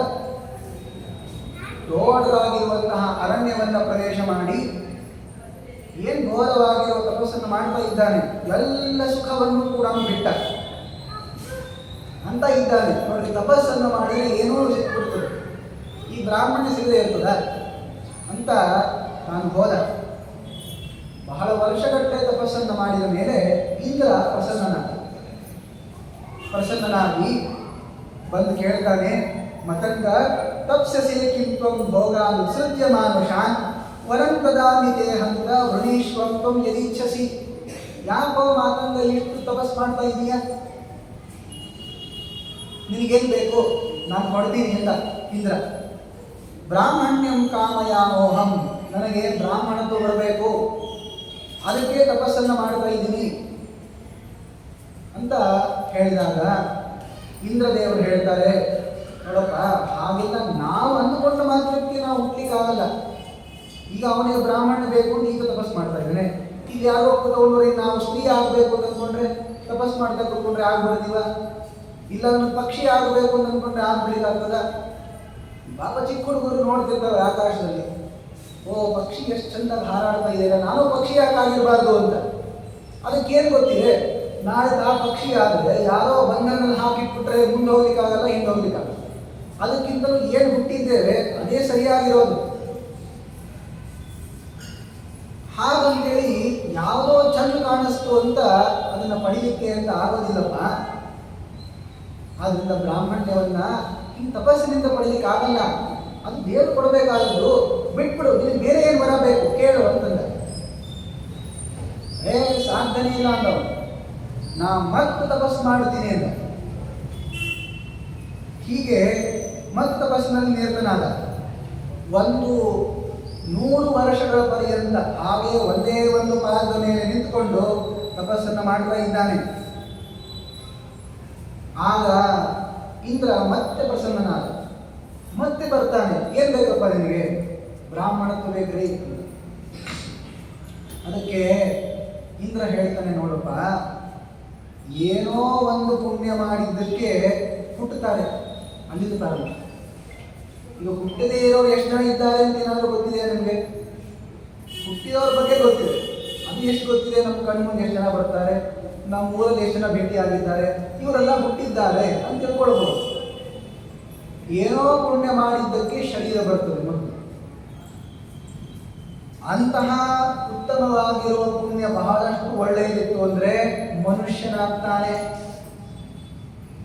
ನೋಡಿ, ಮನುಷ್ಯರು ಬಹಳ ಇದ್ದಾರ. ಇಡೀ ನಮ್ಮ ಊರಲ್ಲಿ ಸೊಳ್ಳೆಗಳು ಎಷ್ಟು ಲೆಕ್ಕ ಹಾಕೊಂಬಲ್ಲಿ ಎಷ್ಟು ಇದು ಬಹಳ ಅಂದ್ರೆ ಮನುಷ್ಯರು ಜಾಸ್ತಿ ಇದ್ದಾರೋ ಇತರ ಪ್ರಾಣಿಗಳು ಬಹಳ ಇದ್ದಾವಂದಾಗ ಇತರ ಪ್ರಾಣಿಗಳೇ ಬಹಳ ಇರೋದು. ಅವರೆಲ್ಲ ಯಾಕೆ ಮನುಷ್ಯರಾಗಲಿಲ್ಲ, ನಾವೇ ಯಾಕೆ ಮನುಷ್ಯರಾಗಿ ಹುಟ್ಟಿದ್ದು ಅಂತ ಯಾರಾದರೂ ಪ್ರಶ್ನೆ ಕೇಳ್ತಾರ? ಪ್ರಶ್ನೆ ಕೇಳಿದ್ರೆ ಉತ್ತರ ಇಷ್ಟೇ, ಕರ್ಮಾನುಸಾರವಾಗಿ ಬಂದದ್ದು. ನಾವು ಯಾರೂ ಕೂಡ ಪ್ರಯತ್ನಪೂರ್ವಕವಾಗಿ ಈ ಶರೀರವನ್ನು ಹೊಂದಿಲ್ಲ. ನಾವು ಮಾಡಿರುವಂತಹ ಉತ್ತಮವಾದ ಕರ್ಮಕ್ಕೋ ಅಥವಾ ಅಧಮವಾದ ಕರ್ಮಕ್ಕೋ ಫಲರೂಪವಾಗಿ ಈ ಶರೀರ ಬರ್ತದೆ. ನೋಡಪ್ಪ, ಬಹಳಷ್ಟು ಮನುಷ್ಯನಾಗಲೂ ಕೂಡ ಒಳ್ಳೆ ಗುಣಸಂಪನ್ನನಾಗಿದ್ದರೆ ಆತ ಒಳ್ಳೆ ಶೂದ್ರನಾಗುತ್ತಾನೆ, ಯಾರನ್ನು ಪೀಡಿಸದೇನೆ ಇರ್ತಾನೆ. ಅದರಲ್ಲೂ ಭಾರೀ ಯೋಗ್ಯತೆಯನ್ನು ಪಡೆದವನು ಅಂತಾಗಿದ್ರೆ ಆತ ವೈಶ್ಯನಾಗುತ್ತಾನೆ. ಆಮೇಲೆ ಒಳ್ಳೆ ಗುಣವನ್ನು ಸಂಪಾದನೆ ಮಾಡಿಕೊಂಡು ಶೌರ್ಯದಿಂದ ಕೂಡಿದ್ರೆ ಆತ ಕ್ಷತ್ರಿಯನಾಗ್ತಾನೆ. ಉತ್ತಮವಾಗಿರುವಂತಹ ಜ್ಞಾನ ಮುಂತಾದವುಗಳನ್ನು ಪಡೆಯುವ ಯೋಗ್ಯತೆ ಇದ್ರೆ ಬ್ರಾಹ್ಮಣನಾಗುತ್ತಾನೆ. ಹೀಗೆ ಇದೆಲ್ಲ ಆಗಬೇಕು ಅಂದ್ರೆ ಸಾವಿರಾರು ವರ್ಷಗಟ್ಟಲೆ ಇರಬೇಕಪ್ಪ. ಅದನ್ನು ಕೂಡ ತಪೋಮೂಲಕವಾಗಿ ಪಡೆಯಲಿಕ್ಕಲ್ಲ. ಈ ತಪಸ್ಸನ್ನು ಮಾಡಬೇಕು, ಈ ಶರೀರ ಬಿಡಬೇಕು. ನೀನು ಮಾಡಿರುವಂತಹ ತಪಸ್ಸಿಗೆ ನಿನ್ನ ಯೋಗ್ಯತೆ ಹೊಂದ್ತಾ ಇದ್ದಾಗ ಆವಾಗ ಬರಬಹುದು, ಬರಲಿಕ್ಕಿಲ್ಲ. ಅದನ್ನು ಬಿಡು. ನೀನು ಉತ್ತಮವಾಗಿರೋ ತಪಸ್ಸನ್ನು ಮಾಡಿದ್ದೀಯಾ, ಆದರೆ ಬ್ರಾಹ್ಮಣನೇ ಆಗಬೇಕು. ಉತ್ತಮವಾಗಿರೋ ಬೇರೆ ಫಲಗಳಿವೆ, ನೀನು ಕೊಡ್ತೀನಿ ಅಂತ ಇಂದ್ರ. ಆಗ ಇಲ್ಲ ಅಂತ ನಾವು ಸಾಧ್ಯನೇ ಇಲ್ಲ, ನಮ್ಗೆ ಬೇಕಾದ ಬ್ರಾಹ್ಮಣತ್ವನೇ ನಮಗೆ ಅದೇ ಬೇಕು. ಆಗ ಹೇಳ್ತಾನೆ, ನೋಡಪ್ಪ, ಹೀಗೆಲ್ಲ ಆಗೋದಿಲ್ಲ. ನೂನಂ ದೈವಂ ನ ಶಕ್ಯಂ ಹಿ ಪೌರುಷೇಣಾತಿ ವರ್ತಿತು ಯದರ್ಥಂ ಯತ್ನವಾನೇವ ನಲಭೇ ವಿಪ್ರತಾಂ ವಿಭೋ. ಕೆಲವೊಂದನ್ನ ನಮ್ಮ ಪ್ರಯತ್ನದಿಂದ ಪಡಲಿಕ್ಕಾಗ್ತದೆ, ಆದರೆ ಕೆಲವೊಂದನ್ನು ನಮ್ಮ ಪ್ರಯತ್ನದಿಂದ ಬರೋದೇ ಇಲ್ಲ. ಈಗ ನೋಡಿ, ಕಣ್ಣು, ಮೂಗು, ಕೈಗಳು, ನಾಲಿಗೆ, ಕಿವಿ, ಇವುಗಳನ್ನು ನೀವು ಸ್ವಲ್ಪ ಪ್ರಯತ್ನ ಪಟ್ಟರೆ ನಮ್ಮ ಕೆಲಸ ಮಾಡ್ತಾರೆ. ಏನು ವಾಸನೆ ಇದೆ ನೋಡ್ಲಿಕ್ಕೆ ಆಗ್ತದೆ, ಪ್ರಯತ್ನ ಪೂರ್ವಕವಾಗಿ. ಏನು ವಸ್ತು ಇದೆ ಅಂತ ನೋಡ್ಲಿಕ್ಕೆ ಕಣ್ಣಿಂದ ಆಗ್ತದೋ ಇಲ್ಲ. ಆದರೆ ನೀವು ಪ್ರಯತ್ನ ಪೂರ್ವಕವಾಗಿ ನಾನು ಎದೆ ಬಡಿತ ನಾನೇ ಮಾಡ್ಕೊಳ್ತೀನಿ ಅಂದರೆ ಅದು ನಮ್ಮ ಕೈಯಲ್ಲಿ ಇಲ್ಲ. ತಾನಾಗಿ ಯಾಕೆ ಬಡ್ಕೊಳ್ಳಿಕ್ಕೋ ಗೊತ್ತಿಲ್ಲ. ಪುಣ್ಯ ಮಾಡಿದ್ದೀವಿ ಎಂದು ಬಡ್ಕೊಳ್ತಾ ಇದೆ, ನಾಳೆ ನಿಂತು ನಿಂತು ಅಷ್ಟೇ. ಆದರೆ ಬೇರೆ ಇಂದ್ರಿಯಗಳು ಹಾಗಿಲ್ಲ. ಅವುಗಳು ನಮ್ಮ ವಶದಲ್ಲಿ ಸ್ವಲ್ಪ ಕೊಟ್ಟಿದ್ದಾನೆ ಪರಮಾತ್ಮ, ಸಂಪೂರ್ಣವಾಗಿ ವಶ ಇರಲಿಕ್ಕಿಲ್ಲ. ಆದರೆ ಮಾತಂತೂ ನಮ್ಮ ವಶದಲ್ಲಿದೆ, ಕಣ್ಣಂತೂ ಸ್ವಲ್ಪ ನಮ್ಮ ವಶದಲ್ಲಿದೆ ಅಲ್ಲ. ನಾವು ಕಣ್ಣು ರೆಕ್ಕೆ ಮುಚ್ಕೊಂಡ್ಬಿಟ್ರೆ ನಾ ತೋರಿಸ್ತೀನಿ ಬಾ ಅಂತ ದುಡ್ಡಿಯವರು ಹೇಳ್ತಾವ ಇಲ್ವಲ್ಲ. ಆದ್ದರಿಂದ ಕೆಲವೊಂದರಲ್ಲಿ ಕಿಂಚಿತ್ ಪ್ರಯತ್ನದಿಂದ ಕಾರ್ಯಗಳಾಗುವಷ್ಟು ಸ್ವಾತಂತ್ರ್ಯವನ್ನು ದೇವರು ಕೊಟ್ಟಿದ್ದಾನೆ. ಆದರೆ ನಾವು ಈ ತರಹ ವರ್ಣಗಳಲ್ಲಿ ಹುಟ್ಟಬೇಕು, ಇಂತಹ ಆಶ್ರಮವನ್ನು ಪಡೆದೇನೆ ನಾವು ಹುಟ್ಟಿರಬೇಕು ಅಂತ ಅದನ್ನು ಪ್ರಯತ್ನಪೂರ್ವಕವಾಗಿ ಪಡೆಯಲಿಕ್ಕಾಗಲ್ಲ. ಇಲ್ಲಿ ದೈವ ಶ್ರೇಷ್ಠ ಆಗ್ತದೆ. ಆದ್ದರಿಂದ ನೋಡಪ್ಪ, ಇದನ್ನು ದಾಟ್ಲಿಕ್ಕಾಗಲ್ಲ, ಬಿಟ್ಬಿಡು ಅಂತ ಇಂದ್ರ ಯಾವಾಗ ಹೇಳ್ತಾನೆ, ಆವಾಗಂದ ಸರಿ ಅಂತ. ನಿನಗೇನು ವರ ಬೇಕು ಅಂದರೆ ಆಗ ಹೇಳ್ತಾನೆ, ಯಥಾ ಕಾಮ ವಿಹಾರಿ ಸ್ಯಾಂ ಕಾಮರೂಪಿ ವಿಹಂಗಮಃ ಬ್ರಹ್ಮಕ್ಷತ್ರ ವಿರೋಧೇನ ಪೂಜಾಂಚ ಪ್ರಾಪ್ನುಯಾಮಹಂ. ನೋಡಿ, ಸಾಮಾನ್ಯವಾಗಿ ಯಾಕೆ ಈಗ ಬ್ರಾಹ್ಮಣತ್ವವನ್ನು ಪಡೆದಿದ್ದು ಹೇಳಿ, ಪಡಿಬೇಕು ಅಂತ ಆಸೆ ಏನಾದರೂ ಯಾಕೆ ಪಟ್ಟ? ಲೋಕದಲ್ಲಿ ಬ್ರಾಹ್ಮಣ ಅಂತ ಅಂದರೆ ಸ್ವಲ್ಪ ಮಾನ್ಯತೆ ಸಿಗ್ತದೆ.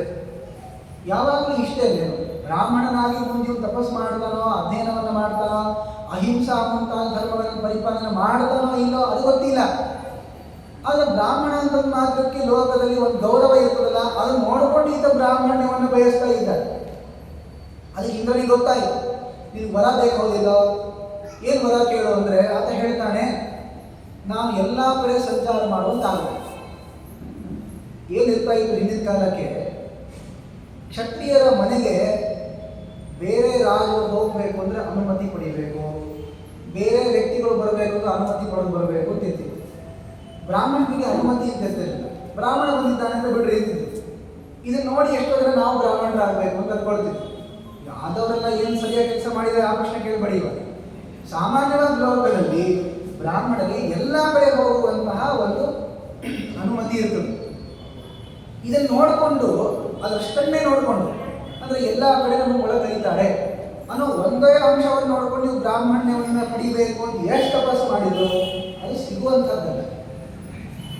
ಅದಕ್ಕೋಸ್ಕರ ಹೇಳ್ತಾನೆ ನನಗೆ ಎಂತಹ ರೂಪದ್ದು ಬರಬೇಕು, ಯಾವ ಬ್ರಾಹ್ಮಣರು ಕ್ಷತ್ರಿಯರು ನನಗೆ ಬಯದೇನೆ ಪೂಜೆ ಮಾಡಬೇಕು, ಆ ವರ ಬೇಕು ಅಂತ ಹೇಳ್ತಾರೆ. ಇಂದ್ರ ಅಂತ ಬಹಳ ಒಳ್ಳೆಯದಾಯ್ತಪ್ಪ, ಕೊಡ್ತೀನಿ ನಿನಗೆ ಅಂತ ಎಲ್ಲರೂ ಕೂಡ ಎಲ್ಲ ಸ್ತ್ರೀಯರು ಬಂದು ನಿನ್ನ ಪೂಜೆ ಮಾಡ್ತಾರೆ. ಛಂದೋದೇವ ಅಂತ ಕರೀತಾರೆ. ಛಂದೋದೇವ ಇತಿ ಖ್ಯಾತಃ ಸ್ತ್ರೀನಾಂ ಪೂಜ್ಯೋ ಭವಿಷ್ಯಸಿ. ಯಾವ ಸ್ತ್ರೀಯರು ಕಂಡು ನಿನ್ನ ಪೂಜೆ ಮಾಡ್ತಾರೆ, ನಿಮಗೆ ನಮಸ್ಕಾರ ಹಾಕ್ತಾರೆ, ಅಂತಹ ಒಳ್ಳೆ ವರ ಕೊಡ್ತೀನಿ ನಿನಗೆ ಅಂತ ಛಂದೋದೇವ ಅಂತ ಆಗ್ತೀಯ ನೀನು ಅಂತ ವರ ಕೊಡ್ತಾನೆ. ಈ ವರವನ್ನು ಕೊಟ್ಟು ತಾನು ಈ ಶರೀರವನ್ನು ಬಿಡ್ತಾನೆ, ಅಂದರೆ ಕಾಲಕ್ರಮೇಣ ಮೃತನಾಗ್ತಾನೆ. ಮುಂದಿನ ಅವತಾರದಲ್ಲಿ ಛಂದೋದೇವನಾಗುತ್ತಾನೆ. ಎಲ್ಲರೂ ಈತನಿಗೆ ಪೂಜೆಯನ್ನು ಮಾಡಿ ಪ್ರಾರಂಭ ಮಾಡಿದ್ದು ಸಂತೋಷ ಆಗಬೇಕು. ಇಷ್ಟೇ ಈ ಕಥೆ ಇರೋದು. ಆದ್ದರಿಂದ ಇದನ್ನು ಏನು ಸಿದ್ಧ ಆಯಿತು ಅಂದರೆ, ನಿಜವಾಗಿರುವಂತಹ ಬ್ರಾಹ್ಮಣತ್ವ ಬೇಕೋ ಅಥವಾ ಬ್ರಾಹ್ಮಣಕ್ಕೆ ಸಿಗ್ತಾ ಇರೋ ಸನ್ಮಾನ ಬೇಕೋ ಅನ್ನೋ ಅಂಶವನ್ನು ವಿಚಾರ ಮಾಡಿ. ನೀವು ನಿಜವಾದ ಬ್ರಾಹ್ಮಣ್ಯವನ್ನು ಬಯಸಿದರೆ ಬಹಳ ಕಷ್ಟ ಇದೆ. ಯಾಕೆಂದರೆ ಮೊತ್ತ ಮೊದಲಿಗೆ ಮಾಡಬೇಕಾದದ್ದು ಏನು ಅಂತಂದರೆ ತಪಸ್ಸು ಮಾಡಬೇಕು, ಅಧ್ಯಯನ ಮಾಡಬೇಕು, ನಾನಾ ವ್ರತಗಳನ್ನು ಮಾಡಬೇಕು. ಸಾಮಾನ್ಯವಾಗಿ ಲೋಕದಲ್ಲಿ ಹೇಳೋದು ಇವೆಲ್ಲ ಪಾಪ ಇವರೇ ಬರ್ಕೊಂಡಿದ್ದಾರೆ, ತಾವೇ ಶ್ರೇಷ್ಠ ಅಂತ. ಏನು ಮಾಡೋದು, ತಾವೇ ಬರ್ಕೊಳ್ಳೋ ಕಾಲಕ್ಕೂ ಕೂಡ ಉಪವಾಸವನ್ನು ಬರ್ಕೊಂಡ್ಬಿಟ್ಟಿದ್ದಾರಲ್ಲ. ನೋಡಿ, ಇದು ಯಾವುದೂ ಕೂಡ ಶ್ರೇಷ್ಠತ್ವ ಕನಿಷ್ಠತ್ವಗಳೆಲ್ಲ ಯಾರೋ ಒಬ್ಬರು ನಿರ್ಣಯ ಮಾಡಿದ್ದಲ್ಲ, ಹಾಗೆ ಮಾಡಲಿಕ್ಕೆ ಆಗೋದು ಇಲ್ಲ. ಇವೆಲ್ಲವೂ ಕೂಡ ಇರುವಂಥವುಗಳೇ ನಿಯಮಗಳು. ಇವುಗಳಲ್ಲಿ ಯಾಕೆ ಇವರು ಈ ತರಹ ಹುಟ್ಟಿದ್ರು, ಯಾಕೆ ಅವರು ಈ ತರಹ ಹುಟ್ಟಿದ್ರು ಅಂತ ಪ್ರಶ್ನೆ ಕೇಳಿದಾಗ ಅದಕ್ಕೆ ಕರ್ಮ ಅನ್ನುವಂತಹದ್ದೇ ಉತ್ತರವೇ ಹೊರತು ಬೇರೆದಲ್ಲ ಅನ್ನೋ ಉತ್ತರವನ್ನು ಭೀಷ್ಮರು ಕೊಟ್ಟರು. ಆಗ ಎಲ್ಲರ ಮನಸ್ಸಿನಲ್ಲಿ ಬಂದಿರುತ್ತೆ, ಆದರೆ ವಿಶ್ವಾಮಿತ್ರರು ಹೇಗೆ ಬ್ರಾಹ್ಮಣರಾದರು ಅಂತ ಯಾವಾಗಲೇ ಬಂದಿರ್ತದೆ. ಅದಕ್ಕೆ ಮಹಾಭಾರತ ಮುಂದಿನ ಕಥೆ ಇರೋದೇ ವಿಶ್ವಾಮಿತ್ರರ ಕಥೆ. ಈತನಿಗೆ ಇಂದ್ರ ಬ್ರಾಹ್ಮಣ ಕೊಡಲ್ಲ ಅಂತ ಹೇಳಿದ, ವಿಶ್ವಾಮಿತ್ರರು ಬ್ರಾಹ್ಮಣರಾದಲ್ಲ, ಮತ್ತೆ ನಾವು ತಪಸ್ಸು ಮಾಡಿ ಬ್ರಾಹ್ಮಣರಾಗ್ತೀವಿ. ವಿಶ್ವಾಮಿತ್ರರ ಕಥೆ ಹೇಳೋ ಕಾಲಕ್ಕೆಲ್ಲ ಬ್ರಾಹ್ಮಣರು ಸ್ವಲ್ಪ ಎದೆ ಒಪ್ಪಿಸ್ತಾರೆ, ನಾವು ಬ್ರಾಹ್ಮಣರೇ ಅಂತ. ನೋಡ್ರಿ, ಅದು ಕೂಡ ಕರ್ಮಾನುಸಾರವಾಗಿ ಬಂದ ಬ್ರಾಹ್ಮಣ್ಯವನ್ನು ಸರಿಯಾಗಿ ಉಪಯೋಗಿಸ್ಕೊಂಡಿಲ್ಲ ಅಂದ್ರೂ ಕೂಡ ಮತ್ತೆ ಅಧಪಾತವೇ ಇದೆ. ಮಹಾಭಾರತದಲ್ಲೇ ಒಂದು ಅಂಶ ಈಗಾಗಲೇ ಹಿಂದಕ್ಕೆ ಬಂದಿದೆ. ಲೋಕದಲ್ಲಿ ಸಾಮಾನ್ಯ ಜನರು ಮಾಡಿರುವಂತಹ ತಪ್ಪಿಗೆ ಮಹಾಶಿಕ್ಷೆ ಇಲ್ಲ, ಅದು ಬ್ರಾಹ್ಮಣ ಮಾಡಿದಂತಹ ತಪ್ಪಿಗೆ ಮಾತ್ರ ಮಹಾಶಿಕ್ಷೆ. ಯಾಕೆ ಹಿಂಗೆ ಅಂತಂದ್ರೆ, ಎಲ್ಲ ತಿಳಿದವರಲ್ಲಪ್ಪ ನೀವು. ಈಗ ತಿಳಿದೇ ಇರುವಂತಹ ವ್ಯಕ್ತಿಗಳು ತಪ್ಪು ಮಾಡ್ತಾರೆ ಅಂದ್ರೆ ಕಮ್ಮಿ ಪಾಪ.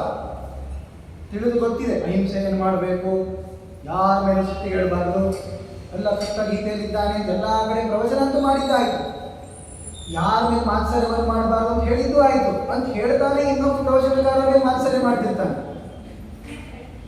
ಆದ್ದರಿಂದ ಇವರ ಉದ್ಧಾರ ಅವರು ಬಹಳ ಕಷ್ಟನೇ ಇರೋದು. ಆಗ ವಿಶ್ವಾಮಿತ್ರರು ಹೇಗೆ ಬ್ರಾಹ್ಮಣತ್ವ ಪಡೆದರು ಮತ್ತು ಅವರು ಕೂಡ ತಪಸ್ಸಿನಿಂದಲೇ ತಾನೇ ಪಡೆದದ್ದು ಅನ್ನುವ ಪ್ರಶ್ನೆಯನ್ನು ಕೇಳಿದಾಗ ವಿಶ್ವಾಮಿತ್ರರ ಕಥೆ ಗೊತ್ತಿದೆ. ಆದ್ದರಿಂದ ಸೂಚ್ಯವಾಗಿ ಉತ್ತರವನ್ನು ಕೊಡಬೇಕು ಅಂದರೆ ಅದು ಕರ್ಮಾನುಸಾರವಾಗಿ ಬಂದದ್ದು. ಅದು ಇಷ್ಟೇ ವ್ಯತ್ಯಾಸ, ಬೇರೆಯವರಿಗೂ ಕರ್ಮಾನುಸಾರವಾಗಿ ಬಂದದ್ದು, ಇವರು ದೊಡ್ಡವರು ಅಂತಾದ್ದರಿಂದ ಇದೇ ಶರೀರದಲ್ಲೇ ಬ್ರಾಹ್ಮಣ್ಯವನ್ನು ಪಡೆದರು ಅನ್ನೋದು ವಿಶೇಷ. ಬ್ರಾಹ್ಮಣತ್ವ ಬರಲ್ಲ ಅಂತಲ್ಲ, ಇದೇ ಶರೀರದಲ್ಲಿ ಪಡೆಯುವುದು ವಿಶ್ವಾಮಿತ್ರರ ದೊಡ್ಡದಾಗಿರುವ ಸಾಧನೆ. ಇರಲಿ, ಅದನ್ನಾದರೂ ಪಡೆದಲ್ಲ ಅಂದರೆ ಅದಕ್ಕೊಂದು ಕಥೆಯನ್ನ ಇಲ್ಲಿ ಹೇಳ್ತಾ ಇದ್ದಾರೆ. ಈ ವಿಶ್ವಾಮಿತ್ರರ ಕಥೆಯನ್ನ ಆದಿಪರ್ವದಲ್ಲೂ ಕೂಡ ಹೇಳಾಗಿದೆ. ಇನ್ನೂ ವಿಸ್ತಾರವಾಗಿ ಇಲ್ಲಿ ಅನುಶಾಸನ ಪರ್ವದಲ್ಲಿ ಬರೋಕ್ಕಿಂತಲೂ ವಿಸ್ತಾರವಾಗಿ ಆದಿಪರ್ವದಲ್ಲಿಯೇ ವಿಶ್ವಾಮಿತ್ರರ ಕಥೆಯನ್ನ ನಿರೂಪಿಸಿದ್ದಾರೆ. ಮತ್ತೊಮ್ಮೆ ಹೇಳಲು ಕಾರಣ ಏನು ಅಂದರೆ ಅದನ್ನು ಯಾವ ಅರ್ಥಕ್ಕೆ ಬಳಸಿಕೊಂಡಿದ್ದಾರೆ ಅನ್ನೋದನ್ನು. ವಿಶ್ವಾಮಿತ್ರರ ಈ ಕಥೆಯನ್ನ ಯಾಕೆ ಇಲ್ಲಿ ಹೇಳ್ತಿರೋದು, ಆದಿಪರ್ವದಲ್ಲಿ ವಿಶ್ವಾಮಿತ್ರರ ಕಥೆಯನ್ನ ಹೇಳೋದು ಯಾಕೆ ಅಂತಂದ್ರೆ, ಸರ್ಪಯಾಗವನ್ನು ನಿಲ್ಲಿಸಬೇಕು ಅಥವಾ ಸರ್ಪಯಾಗ ಯಾಕೆ ಆಯಿತು ಅಂತ ಹೇಳಿ. ಅದೇಗೆ ಅಂತಂದ್ರೆ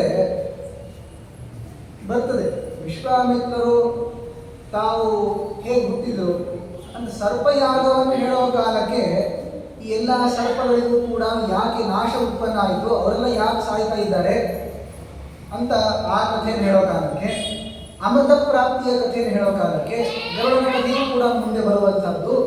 ಅದ್ರ ಜೊತೆಗೇನೆ ವಿಶ್ವಾಮಿತ್ರರು ಹಾಗೂ ವಸಿಷ್ಠರ ಕಥೆಯನ್ನ ವನಪರ್ವದಲ್ಲೂ ಕೂಡ ಹೇಳ್ತಾರೆ ಹಾಗೂ ಆದಿಪರ್ವದಲ್ಲೂ ಬರುತ್ತೆ. ಏನು ವಿಶೇಷ ಅಂದ್ರೆ ನೋಡಿ, ವಿಶ್ವಾಮಿತ್ರರು ತಾವು ಗಾಧಿ ಎನ್ನುವಂತಹ ಒಬ್ಬ ರಾಜನ ಮಕ್ಕಳು. ಇಂದ್ರ ತಾನು ಗಾಧಿಯಾಗಿ ಅವತಾರವನ್ನು ಮಾಡಿರ್ತಾನೆ. ಆ ಗಾಧಿರಾಜನ ಮಗನೇ ವಿಶ್ವಾಮಿತ್ರ. ನೋಡು, ಅವರ ಕಥೆಯನ್ನು ಹೇಳ್ತೀನಿ. ವಿಶ್ವಾಮಿತ್ರರು ಮಹಾ ತಪಸ್ವಿಗಳು. ಯಾರ ಅನುಗ್ರಹದಿಂದಲೇನೆ ತ್ರಿಶಂಕು ತಾನು ಸ್ವರ್ಗವನ್ನು ಪಡೆದ. ಅಷ್ಟೇ ಅಲ್ಲ, ಎಲ್ಲ ಉತ್ತಮರಾಗಿರುವಂತಹ ಗೋತ್ರ ಪ್ರವರ್ತಕರನ್ನ ತಾವು ಹುಟ್ಟಿಸಿದ್ದಾರೆ. ಅಷ್ಟೇ ಅಲ್ಲ, ಶುನಶೇಪನ ಪ್ರಾಣವನ್ನು ಉಳಿಸಿದವರು. ಹೀಗೆ ಅವರ ಬಗ್ಗೆ ಹೇಳ್ತಾ, ನೋಡು, ಹಿಂದಿನ ಕಾಲಕ್ಕೆ ಉತ್ತಮನಾಗಿರುವಂತಹ ಒಬ್ಬ ಜನ್ಮು ಅನ್ನುವಂತಹ ರಾಜ ಇತ್ತು. ಆ ಜನ್ಮರಾಜನಿಗೇನೆ ಗಂಗೆ ಮಗಳಾಗಿ ಬಂದದ್ದಕ್ಕೆ ಜಾಹ್ನವಿ ಎಂದು ಕರೀತಾ ಇದ್ದಾರೆ. ಅಂತಹ ಜನ್ನು ಮಹಾರಾಜನಿಗೆ ವಲ್ಲಭ ಒಬ್ಬ ಮಗ. ಆ ವಲ್ಲಭನಿಗೆ ಕುಶಿಕ ಅನ್ನುವಂತಹ ಒಬ್ಬ ಮಗ. ಕುಶಿಕನಿಗೇನೆ ಗಾಧಿ ಅನ್ನುವಂತಹ ಮಗ ಹುಟ್ಟಿದ್ದಾನೆ. ಆ ಗಾಧಿ ರಾಜ ತಾನು ಬಹಳಷ್ಟು ವರ್ಷಗಳಾದ ಮೇಲೆ ಮಕ್ಕಳನ್ನು ಪಡಿತಾ ಇದ್ದಾನೆ. ಅವನಿಗೆ ಒಬ್ಬ ಹೆಣ್ಣು ಮಗಳು ಹುಟ್ಟಿದ್ದಾಳೆ, ಸತ್ಯವತಿ ಅಂತ ಅವಳ ಹೆಸರು. ಅಂತಹ ಸತ್ಯವತಿ ಎಂಬುವ ಮಗಳನ್ನು ಪಡೆದಿರುವಂತಹ ಗಾಧಿರಾಜ ತಾನು ಮನೆಯಲ್ಲೇ ಸಾಕ್ತಾ ಇದ್ದಾನೆ. ಇವರ ಮನೆಗೆ ರುಚಿಕ ಎನ್ನುವಂತಹ ಒಬ್ಬ ಋಷಿಗಳು ಬರ್ತಾರೆ. ರುಚಿಕ ಇತಿ ವಿಖ್ಯಾತಃ ವಿಪುಲೇ ತಪಸಿ ಸ್ಥಿತಃ ಸತಾಂನ ಪ್ರದದೌ ತಸ್ಮೈ ರುಚಿಕಾಯ ಮಹಾತ್ಮನೆ. ಆ ರುಚಿಕ ಋಷಿಗಳು ಗಾಧಿರಾಜನ ಮನೆಗೆ ಬಂದು, ನೋಡಪ್ಪ, ನಮಗೆ ವಿವಾಹ ಆಗಬೇಕು, ನಿನ್ನ ಮಗಳನ್ನು ಕೊಡ್ತೀಯಾ ಅಂತ ಕೇಳಿದ್ರು. ಗಾಧಿರಾಜ ನೋಡಿದ, ಋಷಿಕರು ದರಿದ್ರರಿದ್ದಾರೆ, ಬಡವರಿದ್ದಾರೆ. ದರಿದ್ರ ಇತಿ ಮತ್ವಾ ವೈ ಗಾಧಿ ಶತ್ರುವಿಬರ್ಹಣ ಪ್ರತ್ಯಾಖ್ಯಾಯ ಪುನರ್ಯಾಂತಂ ಅದರಲ್ಲಿ ರಾಜಸತ್ತಮಃ. ಏನ್ ಮಾಡೋದು? ಇವರು ಬಡವರಿದ್ದಾರೆ. ನೋಡಿ, ಎಲ್ಲ ಒಳ್ಳೆಯದಾಗಿದ್ರೂ ಕೂಡ ಏನೋ ಒಂದು ದೋಷ ಹೇಳಿಬಿಟ್ಟು ನಿರಾಕರಣೆಯನ್ನು ಮಾಡಿಬಿಡ್ತಾರೆ, ಕನ್ಯೆಯನ್ನು ಕೊಡಲ್ಲ.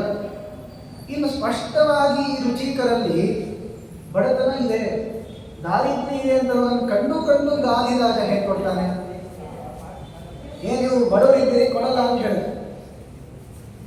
ಆಯಿತು ಅಂತ ರುಚಿಕರು ಹೊರಟರು. ಅದು ಸ್ವಲ್ಪ ಭಯ ಇತ್ತು.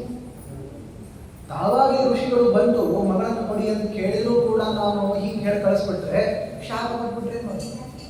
ಅದಕ್ಕೆ ಏನ್ ಮಾಡಿದ್ರು? ಅವ್ರ ಕೈಯಲ್ಲಿ ಆಗದಿರುವ ಕೆಲಸವನ್ನು ಹೇಳ್ಬಿಟ್ರೆ ಆಯಿತು. ನೋಡಿ, ವರದಕ್ಷಿಣೆಯನ್ನು ಸ್ವೀಕಾರ ಮಾಡೋದು ತಪ್ಪು ಶಾಸ್ತ್ರದಲ್ಲಿದೆ. ಆದರೆ ವರಪಕ್ಷದವರು ಕನ್ಯಾಶುಲ್ಕ ಕೊಡಬೇಕು ಅಂತಿದೆ. ಕನ್ಯೆಯನ್ನ ವಿವಾಹ ಮಾಡ್ಕೊಂಡು ಬರೋ ಕಾಲಕ್ಕೆ ಅವರ ಮನೆಯದವರಿಗೆ ಇಷ್ಟೊಂದು ಕೊಡಬೇಕು. ಭೀಷ್ಮರು ಮಾದ್ರಿಯನ್ನು ಲಗ್ನ ಮಾಡ್ಕೊಂಡು ಬರೋ ಕಾಲಕ್ಕೆ ಶಲ್ಯ ಮಹಾರಾಜನಿಗೆ ಎಷ್ಟೆಲ್ಲ ಬಂಗಾರ ಕೂಡ ನಾಣ್ಯ ಎಲ್ಲ ಕೊಟ್ಟಿರ್ತಾರೆ. ಆ ಕನ್ಯಾಶುಲ್ಕ ಹೇಗೆ ಕೊಡಬೇಕು ಅನ್ನೋದು ಭೀಷ್ಮರಿಂದ ಕಲಿಬೇಕು. ಹೀಗೆ ಕನ್ಯಾಶುಲ್ಕವನ್ನು ಕೊಡಬೇಕಪ್ಪ. ನಾನು ಲಗ್ನ ಮಾಡಿ ಕೊಡ್ತೀನಿ, ನಿಮಗೆ ಮನಸ್ಸಿಲ್ಲ ಗಾಧಿರಾಜನಿಗೆ, ಆದ್ರೆ ನಾನು ಕೊಡಲ್ಲ ಅಂತ ಹೇಳಿ ಕಳಿಸಿದೆ. ಋಷಿಗಳ ಮನಸ್ಸನ್ನು ನೋಯಿಸಬಾರ್ದು ಅಂತ ಕೊಡ್ತೀನಿ ಅಂತಂತಾನೆ. ಯಾವಾಗ ಕೊಡ್ತೀನಿ ಅಂತ, ನೀವು ಕನ್ಯಾಶುಲ್ಕ ಕೊಡಬೇಕು, ಅವಾಗ ಕೊಡ್ತೀನಿ ಅಂತಂದ. ರುಚಿಕ ಅಂದ್ರು, ಆಯ್ತಪ್ಪ, ಏನು ಕೊಡಬೇಕು ನಿನಗೆ? ಏನೋ 1 ಲಕ್ಷ 2 ಲಕ್ಷ ಅಥವಾ 10 ಲಕ್ಷ ಕೊಡ್ಬೋದು ಅಂತ ಕೇಳಬೇಕು ಬೇಡ? ಹಾಗೆ ಕೇಳಿಲ್ಲ. ಚಂದ್ರರಶ್ಮಿ ಪ್ರಕಾಶಾನಾಂ ಹಯಾನಾಂ ವಾತರಮಸಾಂ ಏಕತಶ್ಯಾಮಕರ್ಣಾನಾಂ ಸಹಸ್ರಂ ದೇಹಿ ಭಾರ್ಗವ. ನನಗೆ ಕುದುರೆ ಬೇಕು, ಒಂದು ಕುದುರೆನ ಏನು ಅನಾಯಾಸವಾಗಿ ತರಬಹುದು ಒಂದು. ಅಲ್ಲ, ಅಂತಿಂತ ಕುದುರೆ ಅಲ್ಲ, ಪೂರ್ತಿ ಬೆಳ್ಳಗಿರುವಂತಹ ಕುದುರೆ ಇರಬೇಕು. 1 ಕಿವಿ, 2 ಕಿವಿ ಇರುತ್ತಲ್ಲ ಕುದುರೆಗೆ, 1 ಕಿವಿ ಕಪ್ಪಿರ್ಬೇಕು ಅಷ್ಟೇ, ಬೇರೆ ಏನೂ ಕಪ್ಪಿರ್ಬಾರ್ದು. ಇಡೀ ದೇಹ ಬೆಳ್ಳಗಿರ್ಬೇಕು, ಕಿವಿ ಮಾತ್ರ ಕಪ್ಪಿರ್ಬೇಕು. ಅಂಥದ್ದು 1,000 ತಗೊಂಡು ಬಾ ಅಂತ ಹೇಳಿದ್ರು. ಇವರು ಆಯ್ತು ರುಚಿಕರು. ಸರಿ, ನಾನು ಹೋಗಿ ತಗೊಂಡು ಬರ್ತೀನಿ ಅಂದರು. ಈಗ ಕೊಡೋದೇ ಇಲ್ಲ ಅಂತಂದ್ರೆ ಇವ್ರು ಬರ್ತಿದ್ದಿಲ್ಲೇನು, ಅದು ಕೊಡ್ತೀನಿ ನೀನು ತಗೊಂಡು ಬಾ ಅಂತ ಹೇಳಿದ್ರಲ್ಲ ಅಂತ ವರುಣನೇ ಹತ್ತಿರ ಹೋದ್ರು. ವರುಣನ ಹತ್ತಿರ ಹೋಗಿ ಅವರು ತಮ್ಮ ತಪಸ್ಸಿನಿಂದ ಆತನನ್ನು ಒಲಿಸ್ಕೊಂಡು, ನೋಡಪ್ಪ ವರುಣ, ವಿವಾಹ ಆಗಬೇಕು ಅಂದರೆ 1,000 ಕುದುರೆಗಳನ್ನು ಕೊಡಬೇಕು ಅಂತ ಹೇಳಿದ್ದಾನೆ. ಆ ಕುದುರೆಗೆ ಎಲ್ಲ ಬೆಳ್ಳಗಿದ್ರು ಕೂಡ ಕಿವಿ ಮಾತ್ರ ಕಪ್ಪಿರಬೇಕು, ಅಂತಹ ಕುದುರೆಯನ್ನು ಕೊಡ್ತೀಯಾ ಅಂತ ಕೇಳಿದಾಗ ವರುಣಂದ, ಏನ್ರಿ ರುಚಿಕರೇ, ನಿಮ್ಮಂತ ದೊಡ್ಡವರು ಕೇಳ್ತೀರಿ ಅಂದ್ರೆ ಕೊಡದೇ ಇರ್ತೀವ, ತಗೊಳ್ರಿ ಕೊಟ್ಟೆ ಬಿಟ್ಟ. ಧ್ಯಾತ ಮಾತ್ರೇ ರುಚಿಕೇನ ಹಯಾನಾಂ ಚಂದ್ರವರ್ಗಸಾಂ ಗಂಗಾಜಲ ಸಮುತ್ತಸ್ಥಂ ಸಹಸ್ರಂ ವಿಪಲೌಜಸಾಂ. ಹೀಗೆ ಕೊಡಬೇಕು ಅಂತ ಕೊಡ್ತೀನಿ ಅಂತ ಯಾವಾಗ ವರುಣ ಹೇಳಿದ, ತಾವು ತಪಸ್ಸು ಮಾಡ್ತಾ ಇರುವಂತಹ ಅದೇ ಗಂಗಾ ನದಿಯ ದಂಡೆಯ ಒಂದು ಭಾಗದಿಂದ 1000 ಕುದುರೆಗಳು ಬಂದ್ಬಿಟ್ಟು ಅಶ್ವತೀರ್ಥ ಅಂತ ಕರೀತಾರೆ, ಇವತ್ತು ತೋರಿಸ್ತಾರೆ. ಅಂತಹ ಅಶ್ವತೀರ್ಥದ ನಿರ್ಮಾಣ ಆಯಿತು. ಅದೆಲ್ಲ ಕುದುರೆಗಳು ಬಂದು ರುಚಿಕರಿಗೆ ಭಾರಿ ಸಂತೋಷ ಆಯಿತು. ನಡ್ರಿ ಅಂತ ಎಲ್ಲ ಕುದುರೆಗಳನ್ನು ಕರ್ಕೊಂಡು ಹೋಗಿ ಹೇಳಿದ್ರು, ನೋಡಪ್ಪ ನೀ ಕನ್ಯಾಶುಲ್ಕ ಕೇಳಿದ್ಯಲ್ಲೇನೋ ತಗೋ ಅಂತ ಈ ಎಲ್ಲ 1000 ಕುದುರೆಗಳನ್ನು ಕೊಟ್ಬಿಟ್ಟು. ಆಗ ವಿಸ್ಮಿತ ರಾಜ ಗಾದಿ ಶಾಪ ಭಯೇನ ಚ. ಇಷ್ಟು ಹೇಳಿದ್ರು ಕೊಡಲಿಲ್ಲ ಅಂದ್ರೆ ಮಾತ್ರ ಶಾಪ ಕೊಡ್ತಾರೆ ಅಂತ ಭಯದಿಂದ ತನ್ನ ಮಗಳನ್ನ ಚಲೋ ಅಲಂಕಾರ ಮಾಡಿ ಲಗ್ನ ಮಾಡಿ ಕೊಟ್ಟ. ಜಗ್ರಾಹ ವಿಧಿವತ್ಪಾಣಿ ತಸ್ಯ ಬ್ರಹ್ಮರ್ಷಿ ಸಪ್ತಮಃ. ರುಚಿಕರು ಕೂಡ ತಾವು ಅತ್ಯಂತ ಸಂತೋಷದಿಂದ ಅವಳನ್ನು ವಿವಾಹ ಮಾಡಿಕೊಂಡ್ರು. ಅವಳಿಗೂ ಬಹಳ ಸಂತೋಷ ಆಯಿತು. ಇಂತಹ ರುಚಿಕರು ನನ್ನ ವಿವಾಹ ಮಾಡಿಕೊಂಡಿದ್ದಾರೆ, ಋಷಿಗಳ ಕೈಗೆ ನಾ ಹೇಳಿದೆ ಅಂತ ಕ್ಷತ್ರಿಯ ಕನ್ಯೆ ಆದರೂ ಕೂಡ ಸಂತೋಷಪಟ್ಟರು. ನೋಡಿ ಇಲ್ಲಿ ಏನು ತೋರಿಸ್ತದೆ ಅಂದರೆ, ಋಷಿಗಳು ಬೇಕಂತಲೇ ತಾವು ಎಲ್ಲವನ್ನು ಬಿಟ್ಟಿರೋದು. ತಾವು ಏನಾದರೂ ಸಂಪಾದನೆ ಮಾಡಬೇಕು ಅನ್ನೋ ಆಸೆಯನ್ನು ಕಿಂಚಿತ್ ಪಟ್ಟರೂ ಕೂಡ ದೇವತೆಗಳು ಬಂದೇ ಬಿಡ್ತಾರೆ ಕೊಳ್ಳೆ ನಿನಗೆ ಅಂತ. ಯಾಕೆಂದರೆ ಅವರು ಬೇಡ ಬಯಸಿ ದಾರಿದ್ರ್ಯವನ್ನು ಅನುಭವಿಸಬೇಕು, ಕಷ್ಟದಲ್ಲಿ ಇರಬೇಕು ಅಂತನ್ನೋರು. ಆದ್ದರಿಂದ ಅಂತಹ ತಪಸ್ವಿಗಳಿಗೆ ಯಾವುದೂ ಕೂಡ ಅಸಾಧ್ಯವಾದದ್ದಿಲ್ಲ. ಬಹಳಷ್ಟು ಸಂತೋಷ ಆಯಿತು. ರುಚಿಕರು ಹೇಳಿದರು ತಮ್ಮ ಹೆಂಡತಿಗೆ, ನಿನಗೇನು ವರ ಬೇಕು ಕೇಳು, ನಾನು ಕೊಡ್ತೀನಿ ಅಂತ. ಬಹಳ ಪ್ರಸನ್ನರಾದರು ಹೆಂಡತಿಯ ಮೇಲೆ. ಆಗ ಅವಳು ಹೇಳಿದ್ದು, ನೋಡಿ ಎಲ್ಲರಿಗೂ ಕೂಡ ಮದುವೆ ಆಗಲಿ ತಾಯಿ ಆಗಬೇಕು ಅನ್ನುವಂತಹ ಆಸೆ ಇರ್ತದೆ, ನನಗೆ ಉತ್ತಮನಾಗಿರುವಂತಹ ಮಗನನ್ನು ನೀವು ಕೊಡಬೇಕು ಅಂತ ಅವಳು ಕೇಳಿದ್ದು. ಆಯಿತು ಅಂದರು. ಸರಿ, ಸಂತೋಷ ಪಟ್ಟ ಮೇಲೆ ತಾಯಿಗೆ ಸುದ್ದಿ ಗೊತ್ತಾಯಿತು. ಅಂದರೆ ಗಾಧಿರಾಜನ ಹೆಂಡತಿ ಅವಳು ನೋಡಿದ್ದು ತಮ್ಮ ಅಳಿಯ ಎಷ್ಟು ತಪಸ್ವಿ ಇದ್ದಾನೆ, ತನ್ನ ಹೆಂಡತಿಗೆ ಅಂದರೆ ನನ್ನ ಮಗಳಿಗೆ ಉತ್ತಮನಾಗಿರುವಂತಹ ಮಗನನ್ನು ಕೊಡ್ತೀನಿ ಅಂತ ಅನುಗ್ರಹ ಮಾಡಿದ್ದಾರಲ್ಲ, ನನ್ನ ಮೇಲೂ ಅನುಗ್ರಹ ಮಾಡಲಿ. ಯಾಕೆ ನನಗೆ ಗಂಡಸ ಮಕ್ಕಳಿಲ್ಲ, ಇರೋದೇ ಒಬ್ಬಳು ಮಗಳು ಸತ್ಯವತಿಯನ್ನು ವಿವಾಹ ಮಾಡಿಕೊಟ್ಬಿಟ್ಟಿದ್ದಾರೆ. ನನಗೂ ಒಬ್ಬ ಗಂಡಸ ಮಗ ಬೇಕು. ಮಗಳನ್ನು ಕರೆದು ನಿನ್ನ ಪತಿಗೆ ಹೇಳ್ತೀಯಾ, ಹೇಗಾದರೂ ಮಾಡಿ ಅನುಗ್ರಹವನ್ನು ಮಾಡಿ ನನಗೊಬ್ಬ ಗಂಟು ಕೂಸನ್ನು ಕೊಡಬೇಕು. ತತಸ್ಸಾತ್ ಪರಿತಂ ಗತ್ವಾ ಸರ್ವಂ ಪ್ರತ್ಯವೇದಯತ ಮಾತುಷ್ಟಿಕೀರ್ಷಿತಂ ರಾಜನ್ ರುಚಿಕಃ ತಾಮಥಾ ಬ್ರವೀತ್. ಆಗ ಅತ್ತೆಯ ಮಾತನ್ನ, ತಮ್ಮ ತಾಯಿಯ ಮಾತನ್ನ ಮಗಳು ಹೇಳಿದ್ದು ತಮ್ಮ ಗಂಡನ ಮುಂದೆ. ರುಚಿಕರಂದ್ರು, ಆಯ್ತು ಬಹಳ ಸಂತೋಷ, ನಾನು ಅನುಗ್ರಹ ಮಾಡ್ತೀನಿ ಅಂತಂದ್ರು. ನೋಡಿ ಏನು ಮಾಡಬೇಕು ಅಂತಂದರೆ, ಋತುಸ್ನಾತಾಚ ಸಾ ಅಶ್ವತ್ಥಂ ತ್ವಂಚ ವೃಕ್ಷಂ ಉದುಂಬರಂ ಪರಿಶ್ವೇತಂ ಚ ಕಲ್ಯಾಣಿ ತತಃ ಇಷ್ಟಂ ಅವಾಪ್ಸತಃ. ನಾನು ಕೆಲಸ ಮಾಡಲಿಕ್ಕೆ ಹೇಳ್ತೀನಿ, ಮಾಡು. ನೀನು ನಿಮ್ಮಮ್ಮ ಇಬ್ಬರೂ ಸೇರಿಕೊಂಡು ಈ ಕೆಲಸ ಮಾಡು. ಈಗ ನಿಮ್ಮ ತಾಯಿಗೂ ಕೂಡ ಗಂಡ ಸಂತಾನ ಬೇಕು, ನಿನಗೂ ಬೇಕಲ್ಲ. ನಿಮ್ಮಮ್ಮ ಅಶ್ವತ್ಥ ವೃಕ್ಷಕ್ಕೆ ಹೋಗಬೇಕು, ನೀನು ಉದುಂಬರ ವೃಕ್ಷ ಅಂದರೆ ಹತ್ತಿ ಗಿಡದ ಹತ್ತ ಹೋಗಬೇಕು. ಅಲ್ಲಿ ಹೋಗಿ ನಾನು ಕೊಟ್ಟುವಂತಹ ಚರುವನ್ನು, ಯಜ್ಞದ ಶೇಷವನ್ನು ಸ್ವೀಕಾರ ಮಾಡಬೇಕು. ಆ ವೃಕ್ಷವನ್ನು ಆಲಿಂಗನ ಮಾಡ್ಕೋಬೇಕು. ನನ್ನ ತಪಪ್ರಭಾವದಿಂದ ನಿಮಗೆ ಮಕ್ಕಳಾಗ್ತಾರೆ ಅಂತ ರುಚಿಕರು ಹೇಳ್ತಾರೆ. ಬಹಳ ಸಂತೋಷ ಆಯಿತು. ತಾಯಿಗೂ ಹೇಳಿದ್ದು, ನೋಡ್ರಿ ನಮ್ಮ ಮನೆಯವರಿಗೆ ಹೇಳಿದ್ದಾರೆ, ಅಳಿಯನ ಮೇಲೆ ಬಹಳ ಸಂತೋಷ, ಎಂಥ ಅಳಿಯ ನನ್ನ ಅನುಗ್ರಹ ಮಾಡ್ತಾನೆ ಅಂತ. ಇವರು ಇಬ್ಬರು ಕೂಡ ತಾಯಿ ಮಗಳು ಮಾತಾಡ್ಕೊಳ್ತಾ ರುಚಿಕರ ಹತ್ರ ಹೋಗಿ ಆಯ್ತು ನಾವು ಈ ಕೆಲಸ ಮಾಡ್ತೀವಿ ಅಂತ ಹೇಳಿದ್ರು. ಇವರು ಆ ರುಚಿಕರು ಕೊಟ್ಟಿರುವಂತಹ ಚಲುವನ್ನು ಸ್ವೀಕಾರ ಮಾಡ್ಕೊಂಡು ಬಂದು ಯಾವ ವೃಕ್ಷಕ್ಕೆ ಹೇಳಿದ್ದಾರೆ, ತಾಯಿ ಅಶ್ವತ್ಥ ವೃಕ್ಷಕ್ಕೆ ಆಲಿಂಗನ ಮಾಡ್ಕೋಬೇಕು, ಇವಳು ಹತ್ತಿ ಗಿಡಕ್ಕೆ ಆಲಿಂಗನ ಮಾಡ್ಕೊಳ್ಬೇಕು ಅಂತ ಹೇಳಿದ್ರಲ್ಲ, ಯಾವ ಗಿಡ ಆದರೆ ಏನು ಬೇಕು, ಏನು ಎಲ್ಲ ಗಿಡದಲ್ಲಿ ದೇವರಿರ್ತಾನೆ. ಆಮೇಲೆ ಅದು ಚಲು ಪಾಯಸ ಕೊಟ್ಟಿದ್ದಾರೆ ಅಥವಾ ಯಾವುದೋ ಅನ್ನ ಕೊಟ್ಟಿದ್ದಾರೆ ನಿಂತ್ಕೊಳ್ಳಿ, ಅದರೊಳಗೂ ಆಮೇಲೆ ಅಕ್ಕಿನೇ ಇರೋದು, ಇದು ಕೂಡ ಅನ್ನವೇ, ಏನಾಗಿದೆ ಏನಾಗೋದಿದೆ. ಆದ್ದರಿಂದ ನನಗೆ ಯಾವುದಾದ್ರೂ ನಡೆಯುತ್ತೆ. ಆಮೇಲೆ ಇನ್ನೊಂದು ಹೇಳಿದರು, ಇಲ್ಲ ರುಚಿಕರು ತನ್ನ ಮಗ ಉತ್ತಮನಾಗಿರುವಂತಹ ವ್ಯಕ್ತಿ ಆಗಿರಬೇಕು ಅಂತ ನಿನಗೆ ಸ್ವಲ್ಪ ಜಾಸ್ತಿ ಶಕ್ತಿಯ ಚಲೋ ಕೊಟ್ಟಿದ್ರೆ ಎಲ್ಲ ವಿಚಾರ ಮಾಡ್ತಾ ಕೊಡ್ತಾರೆ, ಅದರಿಂದ ಕಷ್ಟನೇ ಆಗಿರೋದು. ಆದರೆ ಇಲ್ಲಿ ಏನಿಲ್ಲ, ಭಗವತ್ ಸಂಕಲ್ಪ ಅಷ್ಟೆ. ಅದಕ್ಕೆ ಅವ್ರು ಏನು ಮಾಡಿದ್ರು, ನಿಂದು ನಂಬ್ಕೊಡು, ನಂದು ನಿಂಗೆ ಕೊಡ್ತೀನಿ, ನೀನು ಅಶ್ವತ್ಥ ವೃಕ್ಷಕ್ಕೆ ಆಲಿಂಗನ ಮಾಡ್ಕೊ, ನಾವು ಉದುಂಬರ ವೃಕ್ಷಕ್ಕೆ ಆಲಿಂಗನ ಮಾಡ್ಕೊಡ್ತೀನಿ ಅಂತ ಹೇಳಿದ್ರು. ಇಬ್ಬರು ಮಾತಾಡಿಕೊಂಡು ಯಾವ ಕಾಲವನ್ನು ಸೂಚನೆ ಮಾಡಿದ್ದೋ ಆ ಕಾಲಕ್ಕೆ ಇಬ್ಬರು ಕೂಡ ಪರಸ್ಪರ ವೈಪರೀತ್ಯವನ್ನು ಮಾಡಿಕೊಂಡು ಆಲಿಂಗನ ಮಾಡಿಕೊಂಡು ಹೇಳಿದರು. ರುಚಿಕರ ತಪ ಪ್ರಭಾವದಿಂದ ಇಬ್ಬರೂ ಗರ್ಭವತಿಯರಾದ ಮೇಲೆ ರುಚಿಕರು ಇಬ್ಬರ ಮುಖ ನೋಡ್ತಾರೆ. ವ್ಯತ್ಯಾಸ ಪಾದಕೆ ಚಾಪಿ ಸುವ್ಯಕ್ತಂ ತೇ ಕೃತ ಶುಭೆ.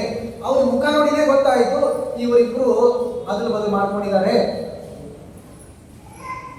ಏನ್ ಮಾಡ್ಲಿಕ್ಕಾಗ್ತದೆ, ಸ್ವಲ್ಪ ಅವರು ಸಿಟ್ ಮಾಡಿಕೊಂಡ್ರು ರುಚಿಕರು. ಯಾಕೆ ನಾವು ಹೇಗೆ ಹೇಳಿದ್ರೆ ಹಾಗೆ ಕೇಳಬೇಕಾಗಿತ್ತಲ್ಲ. ಆಗ ಇಬ್ರು ಕೂಡ ತಪ್ಪಾಯಿತು, ಏನ್ ಮಾಡ್ಲಿಕ್ಕಾಗ್ತದೆ, ಇದರಿಂದ ಏನಾಗ್ತದೆ, ಹೀಗೆಲ್ಲ ಒಂದೇ ಇರಲಿ. ನೋಡಿ, ಗುರುಗಳು ಹಿರಿಯರು ಅವರವರಿಗೆ ಅಂತ ಮಂತ್ರಾಕ್ಷತೆಯನ್ನು ಕೊಡ್ತಾರೆ, ಆಮೇಲೆ ಏನೋ ಫಲ ಅಂತ ಕೊಡ್ತಾರೆ.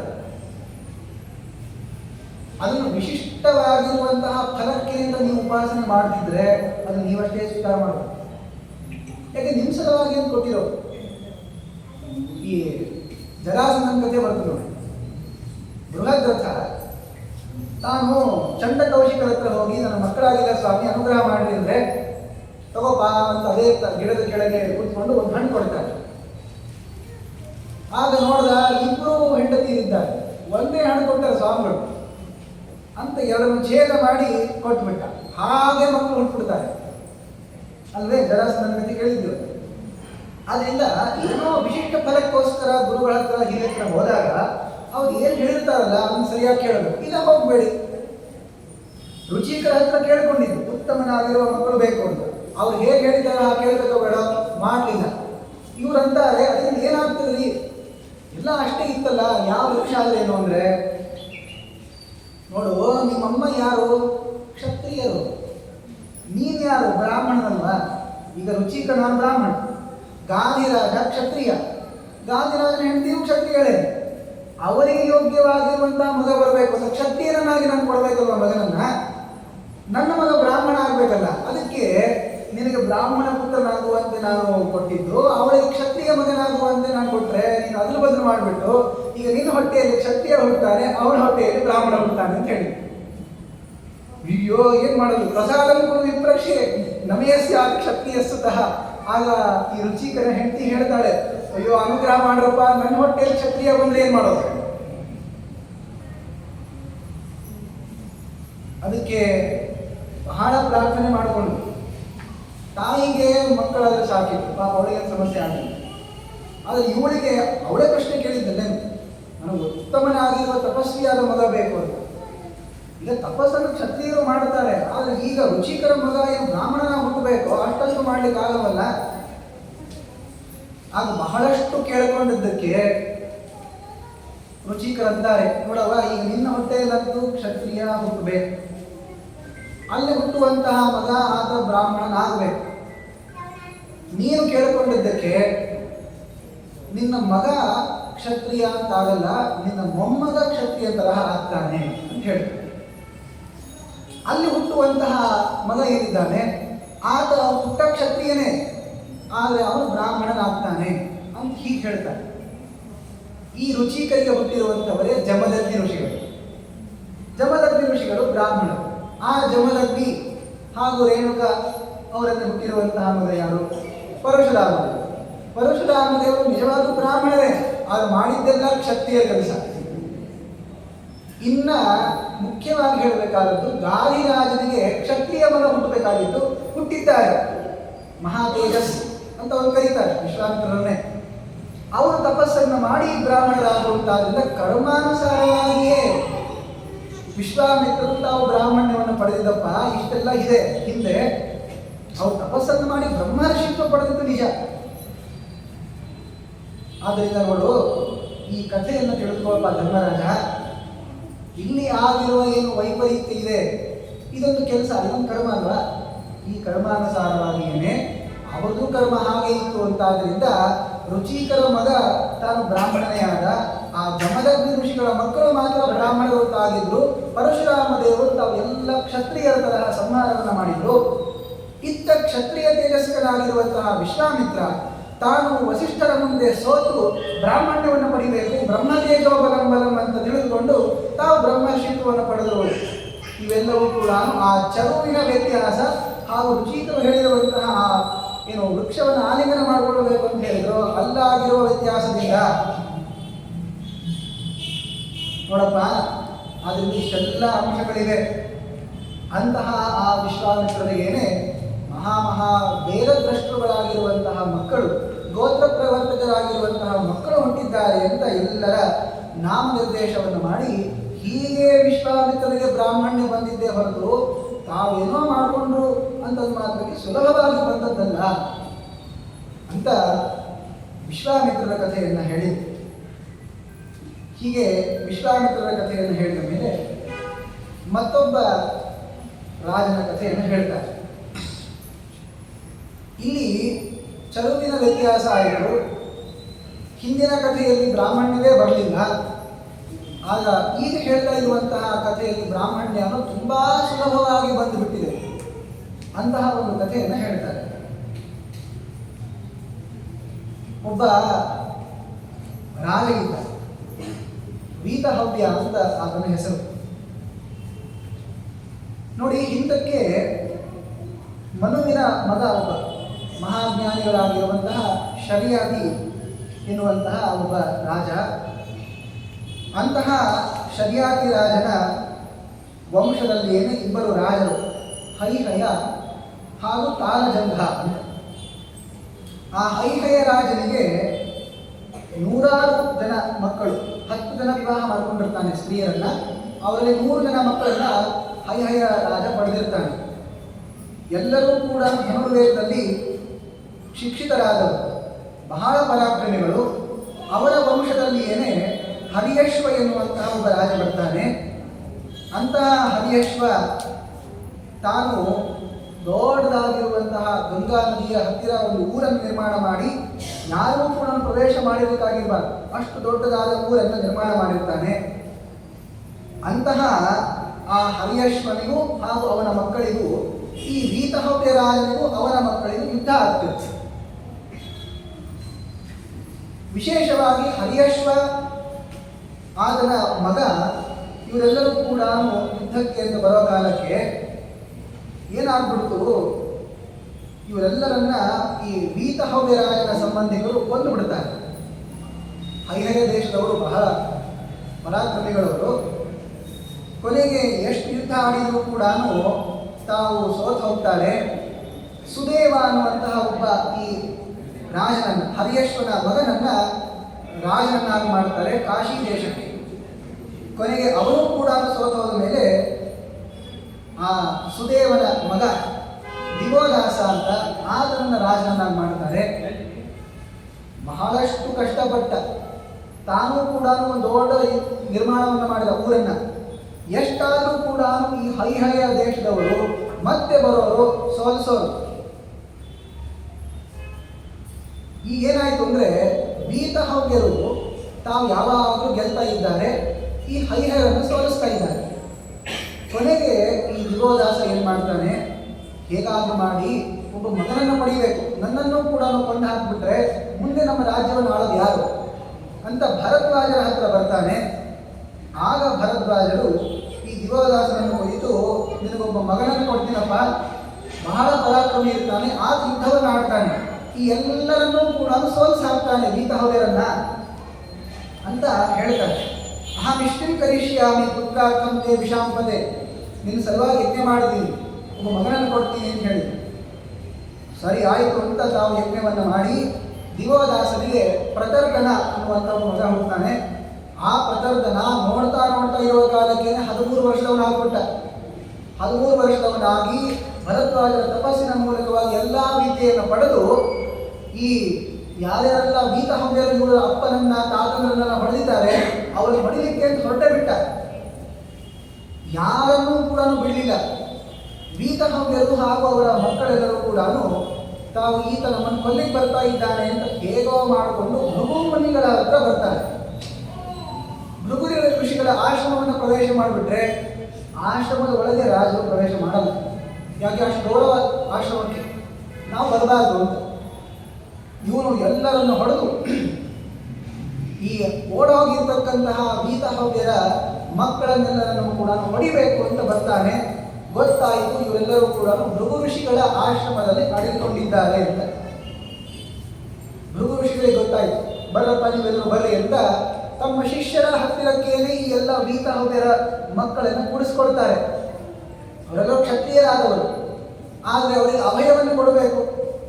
ತಪ್ಪಿಸ್ಕೊಂಡು ಬಂದಿದ್ದಾರಲ್ಲ, ಅದಕ್ಕೆ ಇರಪ್ಪ ನಮ್ಮ ಆಶ್ರಮದಲ್ಲಿ ಅಂತ ಹೇಳಿದ್ರು. ಇತ್ತ ಪ್ರತರ್ಧನ ತಾನು ಬಂದು ಹೇಳ್ತಾ ಇದ್ದಾನೆ. ಸ್ವತಃ ಭೃಗು ಮುನಿಗಳೇ ಹೊರಗೆ ಬಂದು ಹೇಳ್ತಾರೆ, ನಿಮ್ಮ ಆಶ್ರಮದಲ್ಲಿ ಕ್ಷತ್ರಿಯರು ಓಡ್ಕೊಂಡು ಬಂದಿದ್ದಾರೆ ವೀತಹವ್ಯರು, ಅವರನ್ನು ಹೊರಗೆ ಕಳಿಸ್ರಿ, ಯುದ್ಧ ಆಡಬೇಕು ನಾನು ಅಂತ ಹೇಳಿದೆ. ಅಹಂ ಬ್ರಹ್ಮನ್ ಅಯಂ ಬ್ರಹ್ಮನ್ ಇದೋ ರಾಜನ್ ವೀತಹವ್ಯೋ ವಿಸರ್ಜತಾಂ, ಈ ವೀತಹವ್ಯರನ್ನ ಹೊರಗೆ ಬಿಡಿ, ನೀವು ನಾವು ಯುದ್ಧ ಆಡಬೇಕು ಅಂತಂದ್ರೆ ಭೃಗು ಮುನಿಗಳು ಒಂದೇ ಒಂದು ಮಾತಾಡ್ತಾರೆ, ನಮ್ಮ ಆಶ್ರಮದಲ್ಲಿರೋರೆಲ್ಲರೂ ಬ್ರಾಹ್ಮಣರಪ್ಪ, ಇಲ್ಲಿ ಯಾರು ಕ್ಷತ್ರಿಯರಿಲ್ಲ ಇಷ್ಟು ಹೇಳ್ತಾರೆ. ನೋಡು, ನಮ್ಮ ಆಶ್ರಮದಲ್ಲಿ ಬ್ರಾಹ್ಮಣರೇ ಇರೋದಪ್ಪ, ಅದರಿಂದ ನೀನು ಹೋಗ್ಬಿಡು ಅಂದಿಷ್ಟು ಹೇಳಿ. ಬಹಳ ಗೌರವ ಭೃಗು ಋಷಿಗಳ ಮೇಲೆ ಪ್ರತರ್ಧನಿಗೆ. ಸರಿ, ನೀವು ಹೇಳಿದ್ದೀರಲ್ಲ, ನೇಹಾಸ್ತಿ ಕ್ಷತ್ರಿಯ ಕಶ್ಚಿತ್ ಸರ್ವೇ ಹೀಮೆ ದ್ವಿಜಾತರ, ಇಲ್ಲಿ ಒಬ್ಬ ಕ್ಷತ್ರಿಯ ಇಲ್ಲ, ಇಲ್ಲಿರೋ ಎಲ್ಲರೂ ಬ್ರಾಹ್ಮಣರು ಅಂತ ನೀವು ಹೇಳಿದ್ದೀರಲ್ಲ, ನಾನು ನಂಬ್ತೀನಿ ಅಂತ ಹೇಳಿ ಪ್ರತರ್ಧನ ಭೃಗು ಋಷಿಗಳಿಗೆ ನಮಸ್ಕಾರವನ್ನು ಹಾಕಿಬಿಟ್ಟು ಹೊರಗೆ ಹೋಗ್ಬಿಡ್ತಾನೆ. ಯುದ್ಧವನ್ನೇ ಮಾಡಲ್ಲ. ಒಳಗೆ ಬಂದ ಮೇಲೆ ಇವರೆಲ್ಲರೂ ಏನು ಕ್ಷತ್ರಿಯರು ಇದ್ದಾರೆ, ಇವರೆಲ್ಲರೂ ಬ್ರಾಹ್ಮಣರಾಗುತ್ತಿದ್ದಾರೆ. ಭೃಗು ಋಷಿಗಳು ಹೇಳಿದರು, ನಾವು ಹೇಳಿದ್ದೀವಪ್ಪ ನೀವೆಲ್ಲ ಬ್ರಾಹ್ಮಣರು ಅಂದಮೇಲೆ ನೀವು ಬ್ರಾಹ್ಮಣರು. ಇವರೆಲ್ಲರೂ ಕೂಡ ಆ ಭೃಗು ಋಷಿಗಳ ವಂಶವನ್ನು ನಡೆಸ್ತಾರೆ. ಮತ್ತೆ ಇಂತಹ ವೀತಹವ್ಯರಿಗೇನೆ ಗೃತ್ಸಮದ ಅನ್ನುವಂತಹ ಋಷಿಗಳು ಮಕ್ಕಳಾಗಿ ಬರ್ತಾರೆ. ಇವರ ಹೆಸರಿನಲ್ಲಿ ಎಷ್ಟೋ ವೇದಮಂತ್ರಗಳ ಋಷಿಗಳಾಗಿದ್ದಾರೆ, ಬಹಳ ಪ್ರಸಿದ್ಧರಾದರು. ಆ ಗೃತ್ಸಮದರು ಬಹಳ ಬ್ರಹ್ಮ ಋಷಿಗಳಾಗಿ ತಾವು ಎಲ್ಲರಿಗೂ ಕೂಡ ಜ್ಞಾನವನ್ನು ಕೊಟ್ಟಿದ್ದಾರೆ. ಅಂತಹ ಗೃತ್ಸಮದರಿಗೆ ಸಾವಯಸ ಅನ್ನುವಂತಹ ಮಕ್ಕಳು, ಅವರಿಗೆ ವಿತಸ್ತೆ ಎನ್ನುವಂತಹ ಮಕ್ಕಳಾಗ್ತಾರೆ. ಅಂತಹ ವಿತಸ್ಥರಿಗೆ ಶಿವ ಅನ್ನುವಂತಹ ಮಗ, ಶ್ರವ ಅಂತಲೂ ಕರೀತಾ ಇದ್ದಾರೆ. ಅಂತಹ ಶ್ರವಸ್ ಎನ್ನುವಂತಹ ಋಷಿಗಳಿಗೆ ತಮಸ್ ಎನ್ನುವಂತಹ ಋಷಿಗಳ ಮಕ್ಕಳು, ಅವರ ಮಕ್ಕಳಿಗೆ ಪ್ರಕಾಶ, ಆ ಪ್ರಕಾಶನಿಗೆ ಉತ್ತಮರಾಗಿರುವಂತಹ ಪ್ರಮಿತಿ ಎನ್ನುವಂತಹ ಮಕ್ಕಳು ಹುಟ್ಟಿದ್ದಾರೆ. ಅವರಲ್ಲಿ ಹುಟ್ಟಿರುವಂತಹ ವ್ಯಕ್ತಿಯೇ ರುರು ಎನ್ನುವಂತಹವನು. ಆ ರುರುವಿನ ಹಾಗೂ ಪ್ರಮದ್ವರ ಅಂತ ಕಥೆ ಬಂದಿದೆ ಆದಿಪರ್ವದಲ್ಲಿ. ರುರು ತನ್ನ ಅರ್ಧ ಆಯುಷ್ಯವನ್ನು ಕೊಟ್ಟು ಪ್ರಮದ್ವರೆಯನ್ನು ಬದುಕಿಸಿರ್ತಾನೆ. ಅಂಥವರ ವಂಶದಲ್ಲೇ ಬಂದಿರುವಂಥವರು ಶುನಕ ಅನ್ನುವಂತಹ ವಿಪ್ರರ್ಷಿಗಳು. ಆ ಶುನಕರ ಮಕ್ಕಳೇ ಶೌನಕರು ಅಂತ ಸೂತರು ಶೌನಕರ ಮುಂದೆ ಈ ಕಥೆಯನ್ನು ಹೇಳಿರ್ತಾರೆ. ಹೀಗೆ ಭೃಗು ಮಹರ್ಷಿಗಳು ಕೇವಲ ನಮ್ಮ ಆಶ್ರಮದಲ್ಲಿರುವವರೆಲ್ಲರೂ ಕೂಡ ಬ್ರಾಹ್ಮಣರು ಅಂತ ಇಷ್ಟೇ ಹೇಳಿದ್ದಾರಲ್ಲ, ಆ ಮಾತಿನಿಂದಲೇ ಇವರೆಲ್ಲರೂ ಕೂಡ ಬ್ರಾಹ್ಮಣರಾಗ್ಬಿಟ್ರು. ಇದು ಆ ಭೃಗು ಮುನಿಗಳ ಮಹತ್ವ ಅಂತ ತಿಳಿಸ್ಕೊಟ್ಟಿದ್ದಾರೆ. ಹೀಗೇನೋ ಆಗಬೇಕೇ ಹೊರತು ಸುಲಭವಾಗಿ ಅಂತೂ ಕೂಡ ಬ್ರಾಹ್ಮಣ್ಯವನ್ನು ಪಡೆಯಲಿಕ್ಕಾಗಲ್ಲ ಅನ್ನುವ ಅಂಶವನ್ನು ಹೇಳಿ ಧರ್ಮರಾಜ ಒಂದು ಪ್ರಶ್ನೆ ಕೇಳ್ತಾನೆ. ಹಾಗಂದ್ರೆ ನಮ್ಮ ಕೈಯಲ್ಲಿ ಏನಿಲ್ಲ ಅಂತ ಹೇಳಿದ್ರಿ, ನಾವೇನು ಮಾಡ್ಲಿಕ್ಕೆ ಆಗಲ್ಲ ಹಾಗಂದ್ರೆ, ಅಂದ್ರೆ ಪೌರುಷ ವ್ಯರ್ಥ ಅಂತ ಧರ್ಮರಾಜ ಹೇಳ್ತಾರೆ. ಮೂರಿದೆ ಪ್ರಯತ್ನ, ಅದನ್ನೇ ಪೌರುಷ ಅಂತ ಹೇಳ್ತಾರೆ. ಆಮೇಲೆ ಯೋಗ್ಯತೆ, ಮೂರನೇದು ದೈವ. ಈಗ ಇದರಲ್ಲಿ ಯಾವುದು ಪ್ರಬಲ ಅಂತ ಪ್ರಶ್ನೆ ಕೇಳ್ತಾರೆ. ನೋಡಿ, ದೈವದಿಂದಲೇ ಇವರೆಲ್ಲರೂ ಬ್ರಾಹ್ಮಣರಾದವರು. ಇವರು ಭೃಗು ಋಷಿಗಳ ಹತ್ರ ಬಂದಿದ್ದಿಲ್ಲ ಅಂದರೆ ಆ ಭೃಗು ಮುನಿಗಳು ಇವರೆಲ್ಲರೂ ಕೂಡ ಬ್ರಾಹ್ಮಣರೇ ಇದ್ದಾರೆ ಅಂತ ಹೇಳಿದ್ರಲ್ಲ, ಹೇಳಿದ ಮಾತ್ರಕ್ಕೆ ಬ್ರಾಹ್ಮಣ್ಯವನ್ನು ಕೊಟ್ಟಿದ್ಯಾರು? ಅವರಂತೂ ಏನು ಪ್ರಯತ್ನವನ್ನಂತೂ ಮಾಡಿಲ್ವಲ್ಲ, ಬಂದು ಕುತ್ಕೊಂಡಿದ್ದಾರಷ್ಟೇ. ಇವರು ತಪಸ್ಸನ್ನು ಮಾಡಿದರೂ ಕೂಡ ಬ್ರಾಹ್ಮಣ್ಯವನ್ನು ಪಡೆಯಲಿಕ್ಕಾಗಲಿಲ್ಲ. ಇವರು ಏನೋ ತಪಸ್ಸನ್ನು ಮಾಡದೇನೆ ವೀತಹವ್ಯರಂತೂ ಅನಾಯಾಸವಾಗಿ ಬ್ರಾಹ್ಮಣರಾಗ್ಬಿಟ್ರು. ಆದ್ದರಿಂದ ಎರಡನ್ನೂ ನೋಡಿದಾಗ ಏನೂ ಕೂಡ ಪ್ರಯತ್ನಕ್ಕೆ ಬೆಲೆ ಇಲ್ಲ, ಎಲ್ಲ ದೈವಾಧೀನ ಅಲ್ಲವೇ ಅಂತ ಧರ್ಮರಾಜ ಪ್ರಶ್ನೆ ಕೇಳ್ತಾನೆ. ಆಗ ಭೀಷ್ಮರು ಬಹಳ ಅದ್ಭುತವಾಗಿರುವ ಉತ್ತರವನ್ನು ಕೊಡ್ತಾರೆ. ಯಾವುದನ್ನ ಎಲ್ಲರೂ ಅವಶ್ಯವಾಗಿ ಕೇಳಬೇಕಾಗುತ್ತೆ. ಈ ಅಲ್ಪ ಸ್ವಲ್ಪ ವೇದಾಂತವನ್ನ ಅಧ್ಯಯನ ಮಾಡಿದವರು ಅಂತ ಏನು ತಮ್ಮಂತ ಅಂದ್ಕೊಂಡಿರ್ತಾರೋ ಅವ್ರು ಇದನ್ನು ಹೇಳ್ತಾರೆ, ಎಲ್ಲ ದೇವರೇ ಮಾಡೋದೇ ನಮ್ಮ ಕೈಯಲ್ಲಿ ಏನಿದೆ ಅಂತ. ನೋಡಿ, ಇದನ್ನ ಪರಮಾತ್ಮನ ಸ್ವಾತಂತ್ರ್ಯವೆಂಬುವ ಗುಣಚಿಂತನೆ ಮಾಡೋ ಕಾಲಕ್ಕೆ ಬಳಸಿಕೊಳ್ಳಿಕ್ಕಾಗ್ತದೆ. ಅದನ್ನು ಬಿಟ್ಟು ಏನೋ ಕೆಲಸ ಹೇಳಿರ್ತಾರೆ, ಆ ಕೆಲಸ ಮಾಡಲಿಕ್ಕೆ ಇವರಿಗೆ ಆಲಸ್ಯ. ನಮ್ಮ ಕೈಯಲ್ಲಿ ಏನದರಿ, ಎಲ್ಲ ದೇವರ ಕೈಯಲ್ಲಿರೋದು ಅಂತ ಹೇಳ್ತಾರೆ. ಧೃತರಾಷ್ಟ್ರನಿಗೆ, ತಿದ್ಕೊಳ್ಳಪ್ಪ, ನಿನ್ನ ಮಕ್ಕಳ ಮೇಲೆ ತುಂಬಾ ಅಭಿಮಾನವನ್ನು ಮಾಡಬೇಡ, ಯಾಕೆ ಈ ತರಹ ಮಾಡ್ತೀಯ ಅಂತ ಕೃಷ್ಣ ಅಕ್ರೂರನ್ನು ಕೊಟ್ಟು ಕಳಿಸಿರ್ತಾನೆ. ಅಕ್ರೂರ ಹೇಳ್ತಾನೆ, ನೀವು ಪಾಂಡವರ ಜೊತೆ ಸರಿಯಾಗಿ ವ್ಯವಹಾರ ಮಾಡ್ತಾ ಇಲ್ಲ, ಅವಾಗ ಬಹಳ ಹಿಂದಕ್ಕೇನೆ. ಆಗ ಧೃತರಾಷ್ಟ್ರ ಹೇಳ್ತಾನೆ, ನಮ್ಮ ಕೈಯಲ್ಲಿ ಇರೋದಪ್ಪ, ಎಲ್ಲ ದೇವರ ಕೈಯಲ್ಲಿ ಇರೋದು. ಈಗ ನಾವು ಪಾಂಡವರನ್ನು ಸರಿಯಾಗಿ ನೋಡ್ಕೊಳ್ಬೇಕು ಅಂತಿದ್ರು, ಹಿಂಗೆಲ್ಲ ಆಗ್ತಾ ಇದ್ರೆ ನಾವೇನ್ ಮಾಡ್ಲಿಕ್ಕಾಗ್ತದೆ, ಎಲ್ಲ ದೈವಾಧೀನ ಅಂತ ಧೃತರಾಷ್ಟ್ರ ಹೇಳಿರ್ತಾನೆ. ಈಗ ಧೃತರಾಷ್ಟ್ರ ಏನು, ನಾವು ಎಲ್ಲರೂ ಹೇಳಿದ್ದೇವೆ, ಯಾವ ಕೆಲಸವನ್ನು ನಾವು ಮಾಡ್ಲಿಕ್ಕಾಗ್ತದೆ ಅದನ್ನು ಮಾಡಿಬಿಟ್ಟು ನಾವು ಮಾಡಿದ್ದು ಅಂತ ಹೇಳ್ಕೊಡ್ತೀವಿ. ಯಾವುದು ನಮ್ಮ ಕೈ ಮಾಡ್ಲಿಕ್ಕೆ ಆಗ್ತಿರ್ತದೆ, ಸ್ವಲ್ಪ ಕಷ್ಟ ಇರ್ತದೆ, ಸುಲಭವಾಗಿ ಆಗ್ತಿರಲ್ಲ, ಎಲ್ಲ ದೇವ್ರ ಕೈಯಲ್ಲಿ ನಾವೇನು ಮಾಡ್ಲಿಕ್ಕಾಗ್ತದೆ. ತಿದ್ಕೊಳ್ಳುವಂತಾಗ ದೈವರು ನೆನಪಾಗ್ತಾರೆ, ಒಂದು ಸರಿಯಾದ ಕೆಲಸವನ್ನು ಮಾಡ್ರಿ ಅಂದರೆ ದೇವರು ನೆನಪಾಗ್ತಾರೆ.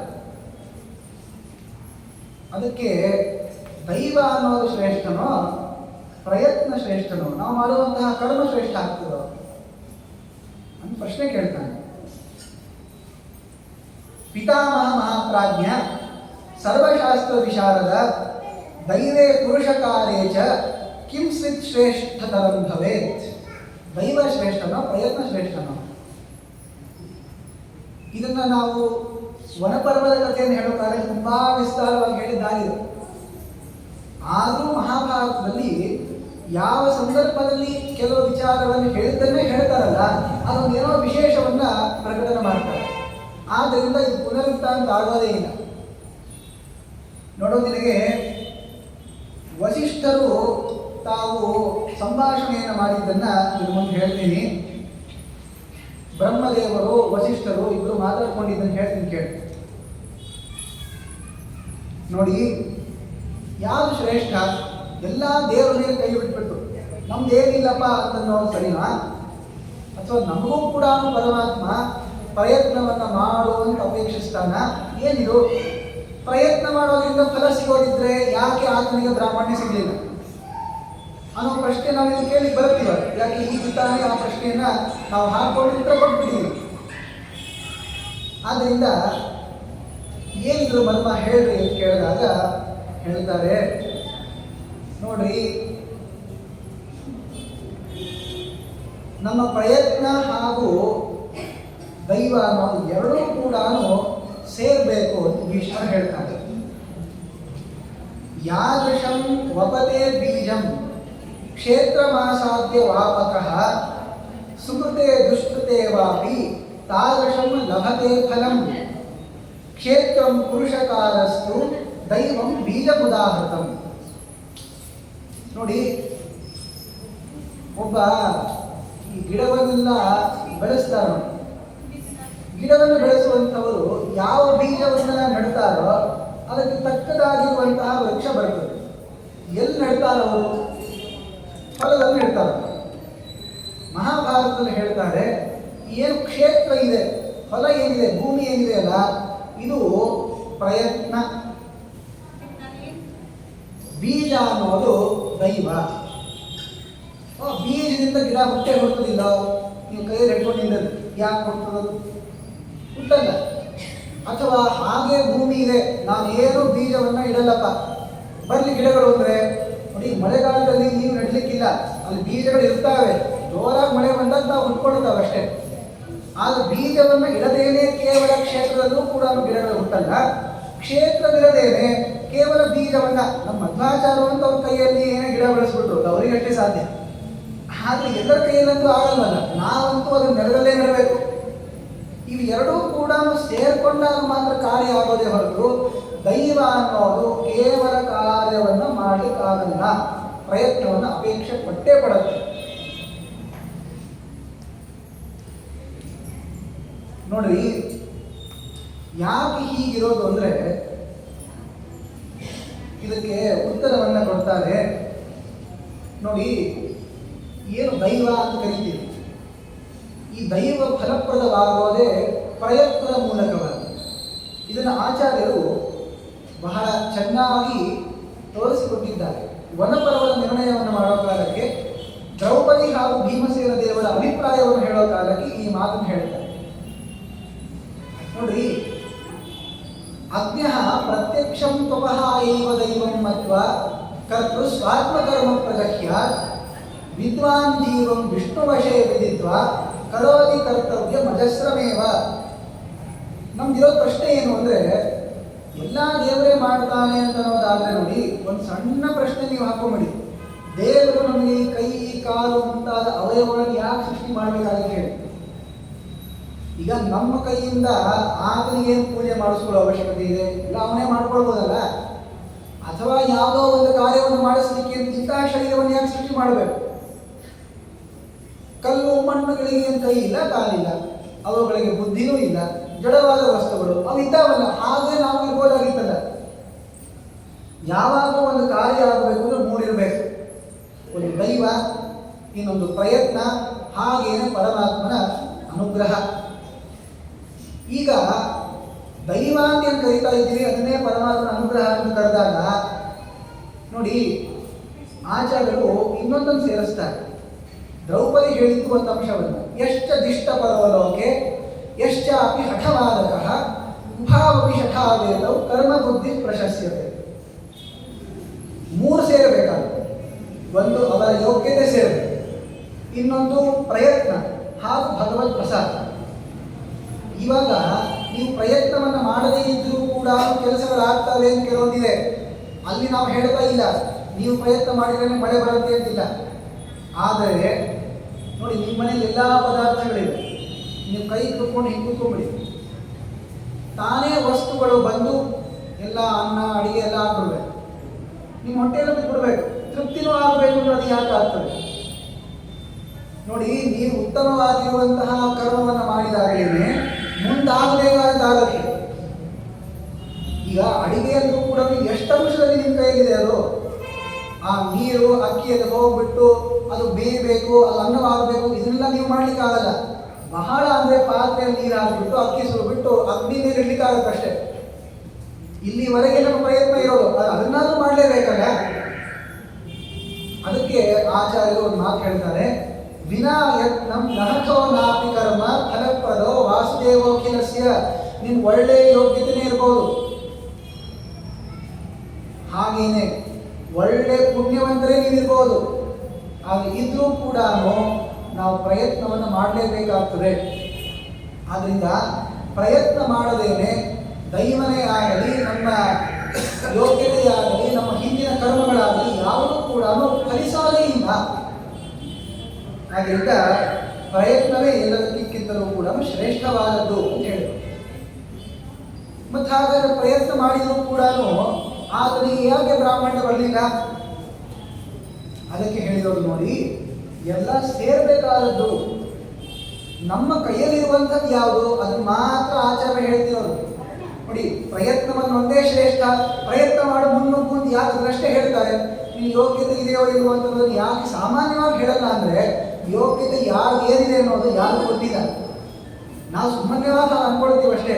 ಯಾವುದೋ ಒಂದು ಕೆಲಸ ಮಾಡಲಿಕ್ಕೆ ಹೋದ್ವಿ, ಭಾಳ ಬೇಗನೆ ನಿರಾಕೃತರಾಗ್ಬಿಟ್ಟಿದ್ರೆ ನಮ್ಮ ಯೋಗ್ಯತೆ ಇಷ್ಟೇ ಇರೋದು, ನಮ್ಮ ಹಣೆ ಬರಹ ಇಷ್ಟೇ ಇರೋದು, ನಮ್ಮ ಕರ್ಮ ಇಷ್ಟೇ ಇದೆ ಅಂತ ಶಾರೀರಿಕವಾಗಿರುವಂತಹ ಕಿಂಚಿತ್ ಯೋಗ್ಯತೆಯನ್ನು ತಿಳಿದುಕೊಂಡು ಇದುವೇ ಜೀವ ಸ್ವರೂಪದ ಯೋಗ್ಯತೆ ಅಂತ ನಿರ್ಧಾರ ಮಾಡ್ಕೊಂಡ್ಬಿಡ್ತೀವಿ.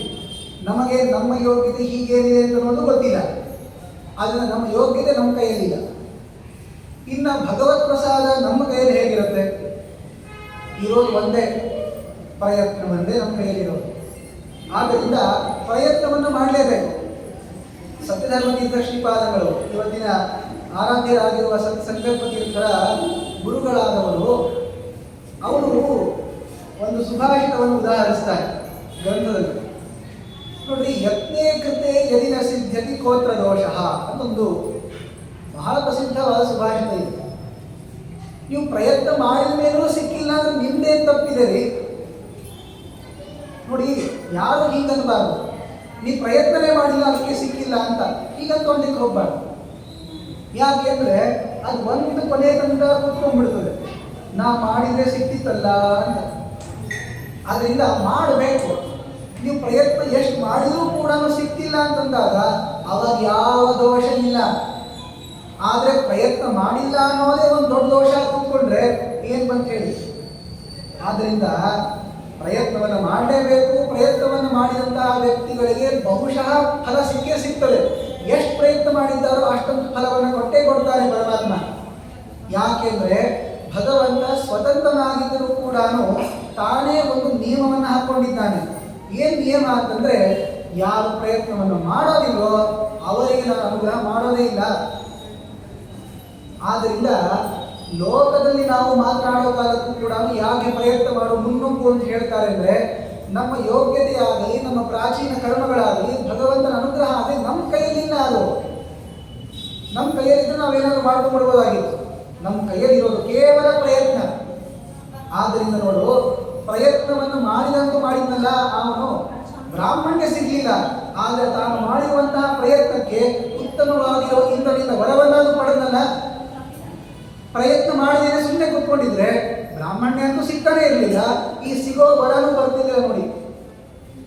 ಆದ್ದರಿಂದ ಪ್ರಯತ್ನವನ್ನು ಪೂರ್ಣ ಮಾಡಿದಾಗ ಆಗ ಮಾತ್ರ ನಮ್ಮ ಸ್ವಭಾವ ಹಾಗೂ ಪ್ರಾಚೀನ ಕರ್ಮಗಳು ಅಭಿವ್ಯಕ್ತವಾಗ್ತವೆ.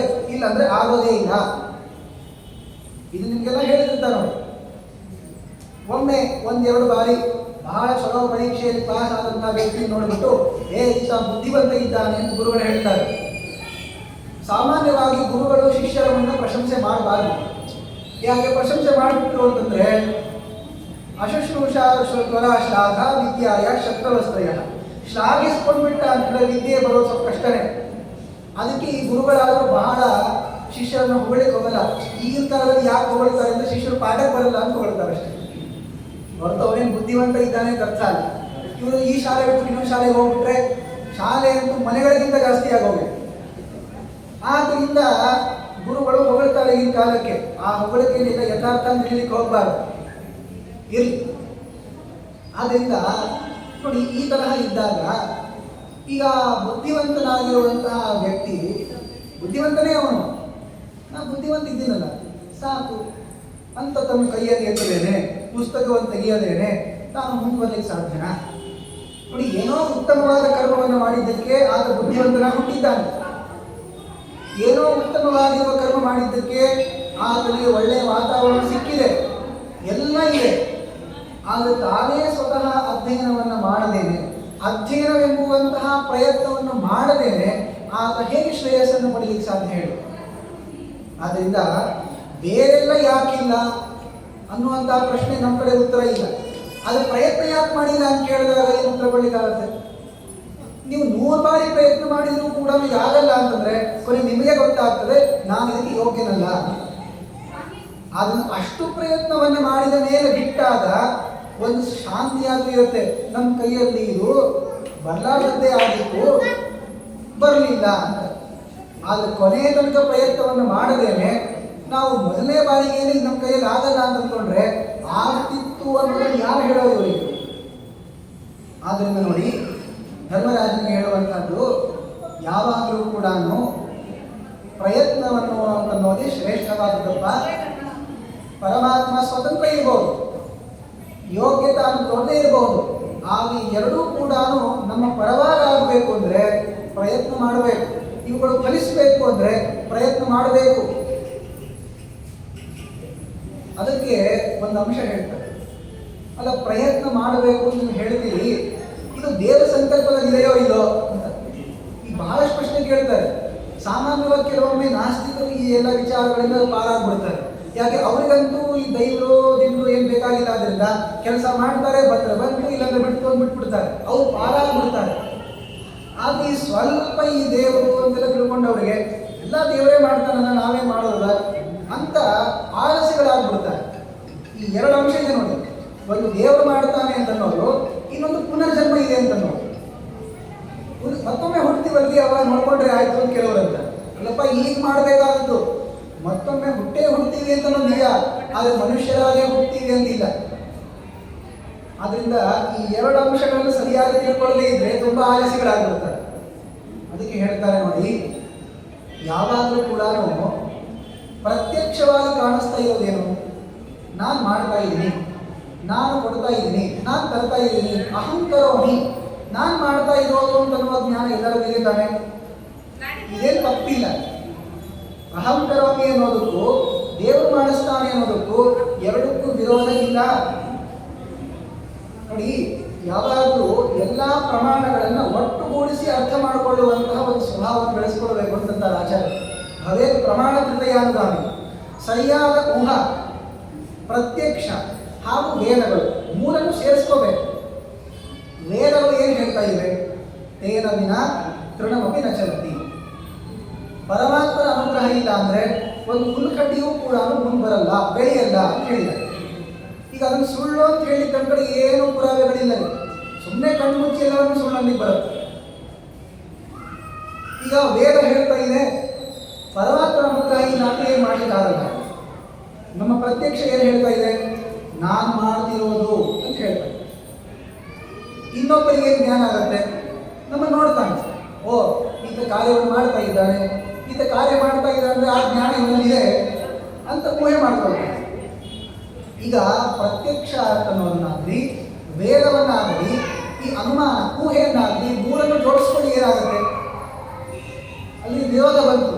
ಅಲ್ಲಿ ದೇವರು ಮಾಡಿಸ್ತಾನೆ ಅಂತ ಹೇಳ್ತಾ ಇರೋದು ನಮಗೆ ಪ್ರತ್ಯಕ್ಷ ಬಂದಿದ್ದು, ಅಹಂಕರೋಮಿ ನಾನು ಮಾಡಿದ್ದು ಅಂತ ಬರ್ತಾ ಇದೆಯಲ್ಲ ಅಂದರೆ ವಿರೋಧ ಇಲ್ಲ. ಯಾಕೆ ವಿರೋಧ ಇಲ್ಲ ಅಂದರೆ ನೀವು ಅಹಮೇವ ಕರೋಮಿ ಅಂತ ಹೇಳ್ಕೊಂಡಿದ್ರೆ ವಿರೋಧ ಇಲ್ಲ, ನಾನೇ ಮಾಡೋದು. ಆದರೆ ನಾನೇ ಮಾಡೋದನ್ನು ತಪ್ಪಿದೆ.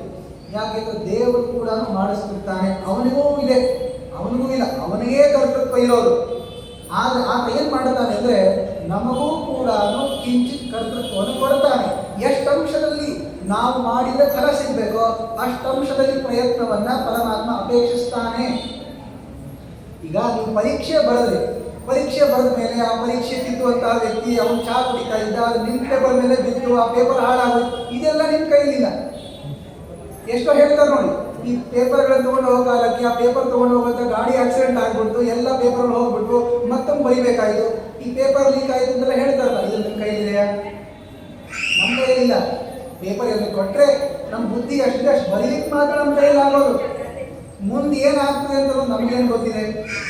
ಆದ್ದರಿಂದ ಎಷ್ಟು ಅಂಶದಲ್ಲಿ ಪರಮಾತ್ಮ ಪ್ರಯತ್ನವನ್ನು ಮಾಡಲಿಕ್ಕೆ ಹೇಳಿದ್ದಾರೋ ಅಷ್ಟು ಅಂಶದಲ್ಲಿ ಮಾಡಲೇಬೇಕಾಗುತ್ತೆ. ಅದು ಮಾಡಿದ ಮೇಲೆ ಗೊತ್ತಾಗ್ತದೆ ಹೀಗೆ ಪರಮಾತ್ಮನ ಪ್ರೇರಣಾ ಇತ್ತು ಅಂತ. ಪ್ರತ್ಯಕ್ಷಮೇತ ಪುರುಷಸ್ಯ ಕರ್ಮ ತೇನ ಅನುಮೇಯ ಪ್ರೇರಣಾ ಕೇಶವಸ್ಯ. ಮೊದಲಿಗೆ ಪರಮಾತ್ಮನ ಸಂಕಲ್ಪ ಏನಿದೆ ಅಂತ ತಿಳಿಯುವಷ್ಟು ದೊಡ್ಡವನಾಗಿಲ್ಲ ನಾವು. ಆದ್ದರಿಂದ ಪ್ರಯತ್ನವನ್ನು ಮಾಡಲಿಕ್ಕೆ ಹೋಗಬೇಕು. ಪ್ರಯತ್ನವನ್ನು ಮಾಡಿ ಪ್ರತ್ಯಕ್ಷ ತಿಳ್ಕೊಳ್ಬೇಕು. ಇದು ನಾನು ಮಾಡ್ತಿರೋದು ಅಂತ ಅದರಲ್ಲಿ ಏನು ತಪ್ಪಿಲ್ಲ. ಹೀಗೆ ನಾನು ಮಾಡಿದ್ದು ಅಂತ ತಿಳ್ಕೊಂಡ ಮೇಲೆ ಹೀಗೆ ಭಗವಂತನ ಪ್ರೇರಣೆ ಇತ್ತು ಅಂತ ಆಮೇಲೆ ಊಹೆ ಮಾಡಿಕೊಳ್ಬೇಕಾದದ್ದು. ಹೀಗೆ ಪರಮಾತ್ಮನ ಪ್ರೇರಣೆಯನ್ನು ತಿಳಿಲಿಕ್ಕಾಗ್ತದೆ ಹೊರತು ಪರಮಾತ್ಮನ ಪ್ರೇರಣೆ ಏನಿದೆ ಅಂತ ಮೊದಲೇ ತಿಳ್ಕೊಂಡ್ಬಿಟ್ಟು ಆಮೇಲೆ ಮಾಡ್ಲಿಕ್ಕಾಗ್ತದೆ. ದೇವರ ಸಂಕಲ್ಪ ಇರೋದನ್ನ ನೋಡಂತೆ ಆಮೇಲೆ ಮಾಡಿದ್ರೆ ಆಯ್ತು ಅಂದ್ರೆ ಹಾಗೆಲ್ಲ ಗೊತ್ತಾಗಲ್ಲ. ಅದನ್ನ ಮುನ್ನುಗ್ಗಬೇಕು, ಪ್ರಯತ್ನವನ್ನು ಮಾಡಬೇಕು. ಪ್ರಯತ್ನವನ್ನು ಮಾಡಿದ ಮೇಲೆ ಏನೇನೆಲ್ಲ ಅಂಶಗಳು ಆಗ್ತಾ ಇವೆಯಲ್ಲ ಇವೆಲ್ಲವೂ ಭಗವತ್ ಪ್ರೇರಣೆಯಿಂದ ಆಗ್ತಾ ಇರೋದನ್ನ ಊಹೆ ಮಾಡಿ ತಿಳಿಬೇಕಾದದ್ದು. ಈ ಪ್ರತ್ಯಕ್ಷವನ್ನ ಮಾಡಿಕೊಂಡು ಭಗವಂತನ ಪ್ರೇರಣೆಯನ್ನ ಊಹೆಯಿಂದ ತಿಳಿಬೇಕೇ ಹೊರತು ಹಾಗೆ ತಿಳಿಲಿಕ್ಕಾಗಲ್ಲ. ಯಾವ ಕೆಲಸ ನಿಂತು ಹೋಗ್ಬಿಡ್ತು, ಎಷ್ಟು ಪ್ರಯತ್ನ ಮಾಡಿದ್ರು ಕೂಡ ಆಗ್ತಾ ಇಲ್ಲ ಅಂದ್ರೆ ಇಷ್ಟೇ ನನ್ನ ಪ್ರಯತ್ನದಿಂದ ಸಾಧ್ಯವಾಗಲಿದೆ ಹೊರತು ಇನ್ನು ಮುಂದೆ ನನ್ನ ಕೈಯಲ್ಲಿಲ್ಲ, ಇದು ಭಗವಂತನ ಪ್ರೇರಣೆ ಆವಾಗ ಹೇಳ್ಬೇಕದನ್ನ. ಮುಂಚೆಯೇ ತಿಳಿಯೋದಾಗಿದ್ರೆ ಇಷ್ಟು ಪರಿಸ್ಥಿತಿನೇ ಬರ್ತಾ ಇಲ್ವಲ್ಲ.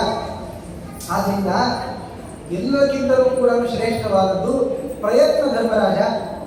ಆದ್ರಿಂದ ಪ್ರಯತ್ನ ಪೂರ್ವಕವಾಗಿ ನೀನು ಕೂಡ ಯುದ್ಧವನ್ನು ಮಾಡಿದ್ದೀಯಾದ್ದರಿಂದ ಇದರಿಂದ ತಿಳ್ಕೊಳ್ಬೇಕಾದದ್ದು ಹೀಗೆ ಭಗವಂತನ ಸಂಕಲ್ಪ ಇತ್ತು ಅಂತ. ಈ ರಾಜ್ಯ ಆಳೋದು, ಕೌರವರ ನಾಶವನ್ನು ಹೊಂದೋದು ಇದೆಲ್ಲವೂ ಕೂಡ ಭಗವಂತನ ಸಂಕಲ್ಪದಲ್ಲಿ ಇದ್ದಿಲ್ಲ ಅಂದ್ರೆ ನೀನು ಎಷ್ಟು ಪ್ರಯತ್ನ ಮಾಡಿದರೂ ಕೂಡ ನೀನು ಬದಲಾಗ್ತಾನೆ ಇರಲಿಲ್ಲ. ಆದರೆ ದೈವವೂ ಕೂಡಿದೆ, ನಿಮ್ಮ ಯೋಗ್ಯತೆಯೂ ಕೂಡ ಸರಿಯಾಗಿ ಇದೆ, ನೀವು ಪ್ರಯತ್ನವನ್ನು ಪಟ್ಟಿದ್ದೀರ. ಆದ್ದರಿಂದಲೇ ನಿಮಗೆ ಜಯ ಬಂದಿರೋದು, ನಿಮಗೇನು ಕೂಡ ತೊಂದರೆ ಇಲ್ಲ ಅಂತ ಭೀಷ್ಮರು ಈ ಮಾತನ್ನು ಆಡ್ತಾರೆ. ಆದ್ದರಿಂದ ನೋಡು, ನಮ್ಮ ಪ್ರಾಚೀನ ಕರ್ಮ, ನಮ್ಮ ಯೋಗ್ಯತಾ, ಭಗವಂತನ ಅನುಗ್ರಹ ಇವೆಲ್ಲವೂ ಕೂಡ ನಮ್ಮ ಪ್ರಯತ್ನವನ್ನು ಅಪೇಕ್ಷಿಸುತ್ತವೆ. ಪ್ರಯತ್ನವನ್ನು ಮಾಡದೆ ನಾವು ಹಿಂದಿನ ಜನ್ಮದಲ್ಲಿ ಭಾರಿ ಕರ್ಮ ಮಾಡಿದ್ವಿ, ನಮ್ಮ ಯೋಗ್ಯತೆ ಬಹಳ ದೊಡ್ಡದಿದೆ, ನಮಗೆ ದೇವರು ತುಂಬ ಬೇಕಾದವನು, ಯಾವುದೂ ಕೆಲಸ ಮಾಡೋದಿಲ್ಲ ಅನ್ನುವಂತಹ ವಿಚಾರವನ್ನು ಇಲ್ಲಿ ಹೇಳ್ತಾ ಇದ್ದಾರೆ. ಹೀಗೆ ಅನೇಕ ವಿಷಯಗಳನ್ನು ಹೇಳ್ತಾರೆ. ಈ ವಿಷಯಗಳೆಲ್ಲವನ್ನ ಧರ್ಮರಾಜನ ಮುಂದೆ ಭೀಷ್ಮರು ನಿರೂಪಿಸ್ತಾರೆ. ಇನ್ನು ಮುಂದಿನ ಎಲ್ಲ ವಿಷಯಗಳನ್ನು ಮತ್ತೆ ನಾಳೆ ದಿವಸ ಮಾಡೋಣ ಅಂತ ಹೇಳ್ತಾ ಇವತ್ತಿನ ಈ ಪ್ರವಚನವನ್ನು ಗುರುಗಳ ದ್ವಾರ ಭಗವಂತನಿಗೆ ಅರ್ಪಣೆಯನ್ನು ಮಾಡ್ತೇನೆ. ಹಾಗೆಯೇ ಇವತ್ತು ಮಹಾನುಭಾವರಾಗಿರುವಂತಹ ಸತ್ಯ ಸಂಕಲ್ಪ ತೀರ್ಥ ಶ್ರೀಪಾದಗಳವರ ಆರಾಧನಾ ಮಹೋತ್ಸವ, ಅವರನ್ನು ಕೂಡ ಅವಶ್ಯವಾಗಿ ಸ್ಮರಿಸಬೇಕಾದದ್ದು. ಒಂದೇ ಒಂದು ಅಂಶದಲ್ಲಿ ಅವರ ಮಹತ್ವವನ್ನು ಹೇಳಬೇಕು ಅಂತಂದರೆ, ಉತ್ತಮವಾಗಿರುವಂತಹ ದ್ವೈತದ್ಯುಮಣಿ ಎಂಬುವ ಗ್ರಂಥವನ್ನು ರಚನೆ ಮಾಡಿರುವಂತಹ ಹುಡುಗಿ ಶ್ರೀನಾಥಾಚಾರ್ಯರ ಮೇಲೆ ಬಹಳಷ್ಟು ಅನುಗ್ರಹವನ್ನು ಮಾಡಿ ಆ ಗ್ರಂಥವನ್ನು ಪೂರ್ಣ ಮಾಡುವಂತಹ ಅನುಗ್ರಹವನ್ನು ಮಾಡಿದವರು ಈ ಸತ್ಯ ಸಂಕಲ್ಪ ತೀರ್ಥರು. ಇವರಿಗೆ ಸತ್ಯ ಸಂಕಲ್ಪ ತೀರ್ಥರು ಅಂತ ನಾಮಕರಣವನ್ನು ಮಾಡಿದವರು ಸದ್ಧರ್ಮ ತೀರ್ಥರು. ನೋಡಿ, ಸತ್ಯ ಸಂಕಲ್ಪ ತೀರ್ಥರು ಅನ್ನೋ ಅರ್ಥ ಏನು? ಸಂಕಲ್ಪ ಅಂದ್ರೆ ಅವ್ರ ಮನಸ್ಸಿನಲ್ಲಿ ಇದಾಗಬೇಕು ಅಂತ ಅನ್ಕೊಳ್ತಾರಲ್ಲ, ಅದನ್ನ ಸಂಕಲ್ಪ ಅಂತಂದ್ರೆ. ನಾವು ಮನಸ್ಸಿನಲ್ಲಿ ಅನ್ಕೊಂಡಿದ್ದು ಎಲ್ಲ ಆಗ್ತವೆ ಅಂತಿಲ್ಲ. ಪ್ರತ್ಯುತ ಯಾವ್ದು ಅನ್ಕೊಂಡಿರಲ್ಲ ಅವು ಆಗ್ತಿರ್ತವೆ, ಯಾವ್ದು ಅನ್ಕೋತೀವೋ ಅದೇ ಆಗ್ತಿರಲ್ಲ. ಆದರೆ ಇವರ ಮೂಲಕವಾಗಿ ಈ ಗ್ರಂಥ ಪೂರ್ಣವಾಗಬೇಕು, ಆ ಗ್ರಂಥದ ವೈಶಿಷ್ಟ್ಯವನ್ನು ಮತ್ತು ಕಾಲಾಂತರದಲ್ಲಿ ಹೇಳೋಣಂತೆ. ಆದರೆ ತಾವು ಮನಸ್ಸಿನಲ್ಲಿ ಈ ಗ್ರಂಥ ಪೂರ್ಣ ಆಗಬೇಕು ಅಂತ ಅನ್ಕೊಂಡ್ರು, ತಮ್ಮ ಮಂತ್ರಾಕ್ಷತ ಪ್ರಭಾವದಿಂದ ಬಹಳ ಕಠಿಣವಾಗಿರುವಂತಹ ಆ ದ್ವೈತದ್ಯುಮಣಿ ಎಂಬುವ ಗ್ರಂಥವನ್ನ ಮುದಗಿ ಶ್ರೀನಾಥಾಚಾರ್ಯರ ಮುಖಾಂತರವಾಗಿ ಮಾಡಿಸಿದ ಮಹಾನುಭಾವರು ಸತ್ಯ ಸಂಕಲ್ಪ ತೀರ್ಥರು. ಅದಕ್ಕೆ ಅವರಂತಾರೆ, ಅವರು ಯಾವುದನ್ನು ಮನಸ್ಸಿನಲ್ಲಿ ಅನ್ಕೊಳ್ತಾರೋ ಅದನ್ನು ಸಂಪೂರ್ಣವಾಗಿ ಅವರು ಸಾಧಿಸ್ತಾರೆ ಅಂತಾದ್ದರಿಂದ ಅವರಿಗೆ ಸತ್ಯ ಸಂಕಲ್ಪ ತೀರ್ಥರು ಅಂತ ಕರೀತಾ ಇದ್ದಾರೆ. ಇಂತಹ ಆ ಸತ್ಯ ಸಂಕಲ್ಪ ತೀರ್ಥರು ಮೈಸೂರಿನಲ್ಲಿ ವಾಸ ಮಾಡ್ತಾ ಇದ್ದಾರೆ. ಅವರ ಮೂಲ ವೃಂದಾವನ ಸ್ಥಳ ಇರೋದು ಮೈಸೂರಿನಲ್ಲಿ. ಅಂತಹ ಮಹಾನುಭಾವಗಳನ್ನು ಈ ಗುರುಪೂರ್ಣಿಮೆಯ ಪವಿತ್ರವಾಗಿರುವಂತಹ ದಿವಸದಲ್ಲಿ ಸ್ಮರಿಸಿಕೊಳ್ತಾ, ನಮ್ಮ ಗುರುಗಳಿಂದ ಆರಂಭ ಮಾಡಿಕೊಂಡು ಗುರುತಮೋ ಧಾಮ ಎಲ್ಲರಿಗೂ ಗುರುಗಳಾಗಿರುವಂತಹ ಆ ಕೃಷ್ಣ ಪರಮಾತ್ಮನ ಪರ್ಯಂತ ಇರುವ ಎಲ್ಲ ಗುರು ಪರಂಪರೆಯನ್ನ ಸ್ಮರಿಸಿಕೊಳ್ತಾ, ಅವರೆಲ್ಲರ ಅನುಗ್ರಹವೂ ಕೂಡ ನಮ್ಮೆಲ್ಲರ ಮೇಲೆ ಆಗಬೇಕು. ಇನ್ನಷ್ಟು ಅಧಿಕವಾಗಿರುವಂತಹ ಜ್ಞಾನ, ಭಕ್ತಿ, ವೈರಾಗ್ಯಗಳನ್ನು ಆ ಗುರುಗಳು ಕರುಣಿಸಬೇಕು ಅಂತ ಪ್ರಾರ್ಥಿಸ್ತಾ ಈ ಒಂದು ಮಾತುಗಳನ್ನು ಗುರುಗಳ ಪಾದಾರದಿಂದ ಅರ್ಪಣೆಯನ್ನು ಮಾಡ್ತೇನೆ. ಹರೇ ನಮಃ. ಶ್ರೀಕೃಷ್ಣ ಅರ್ಪಣ ನಮಸ್ಕಾರ.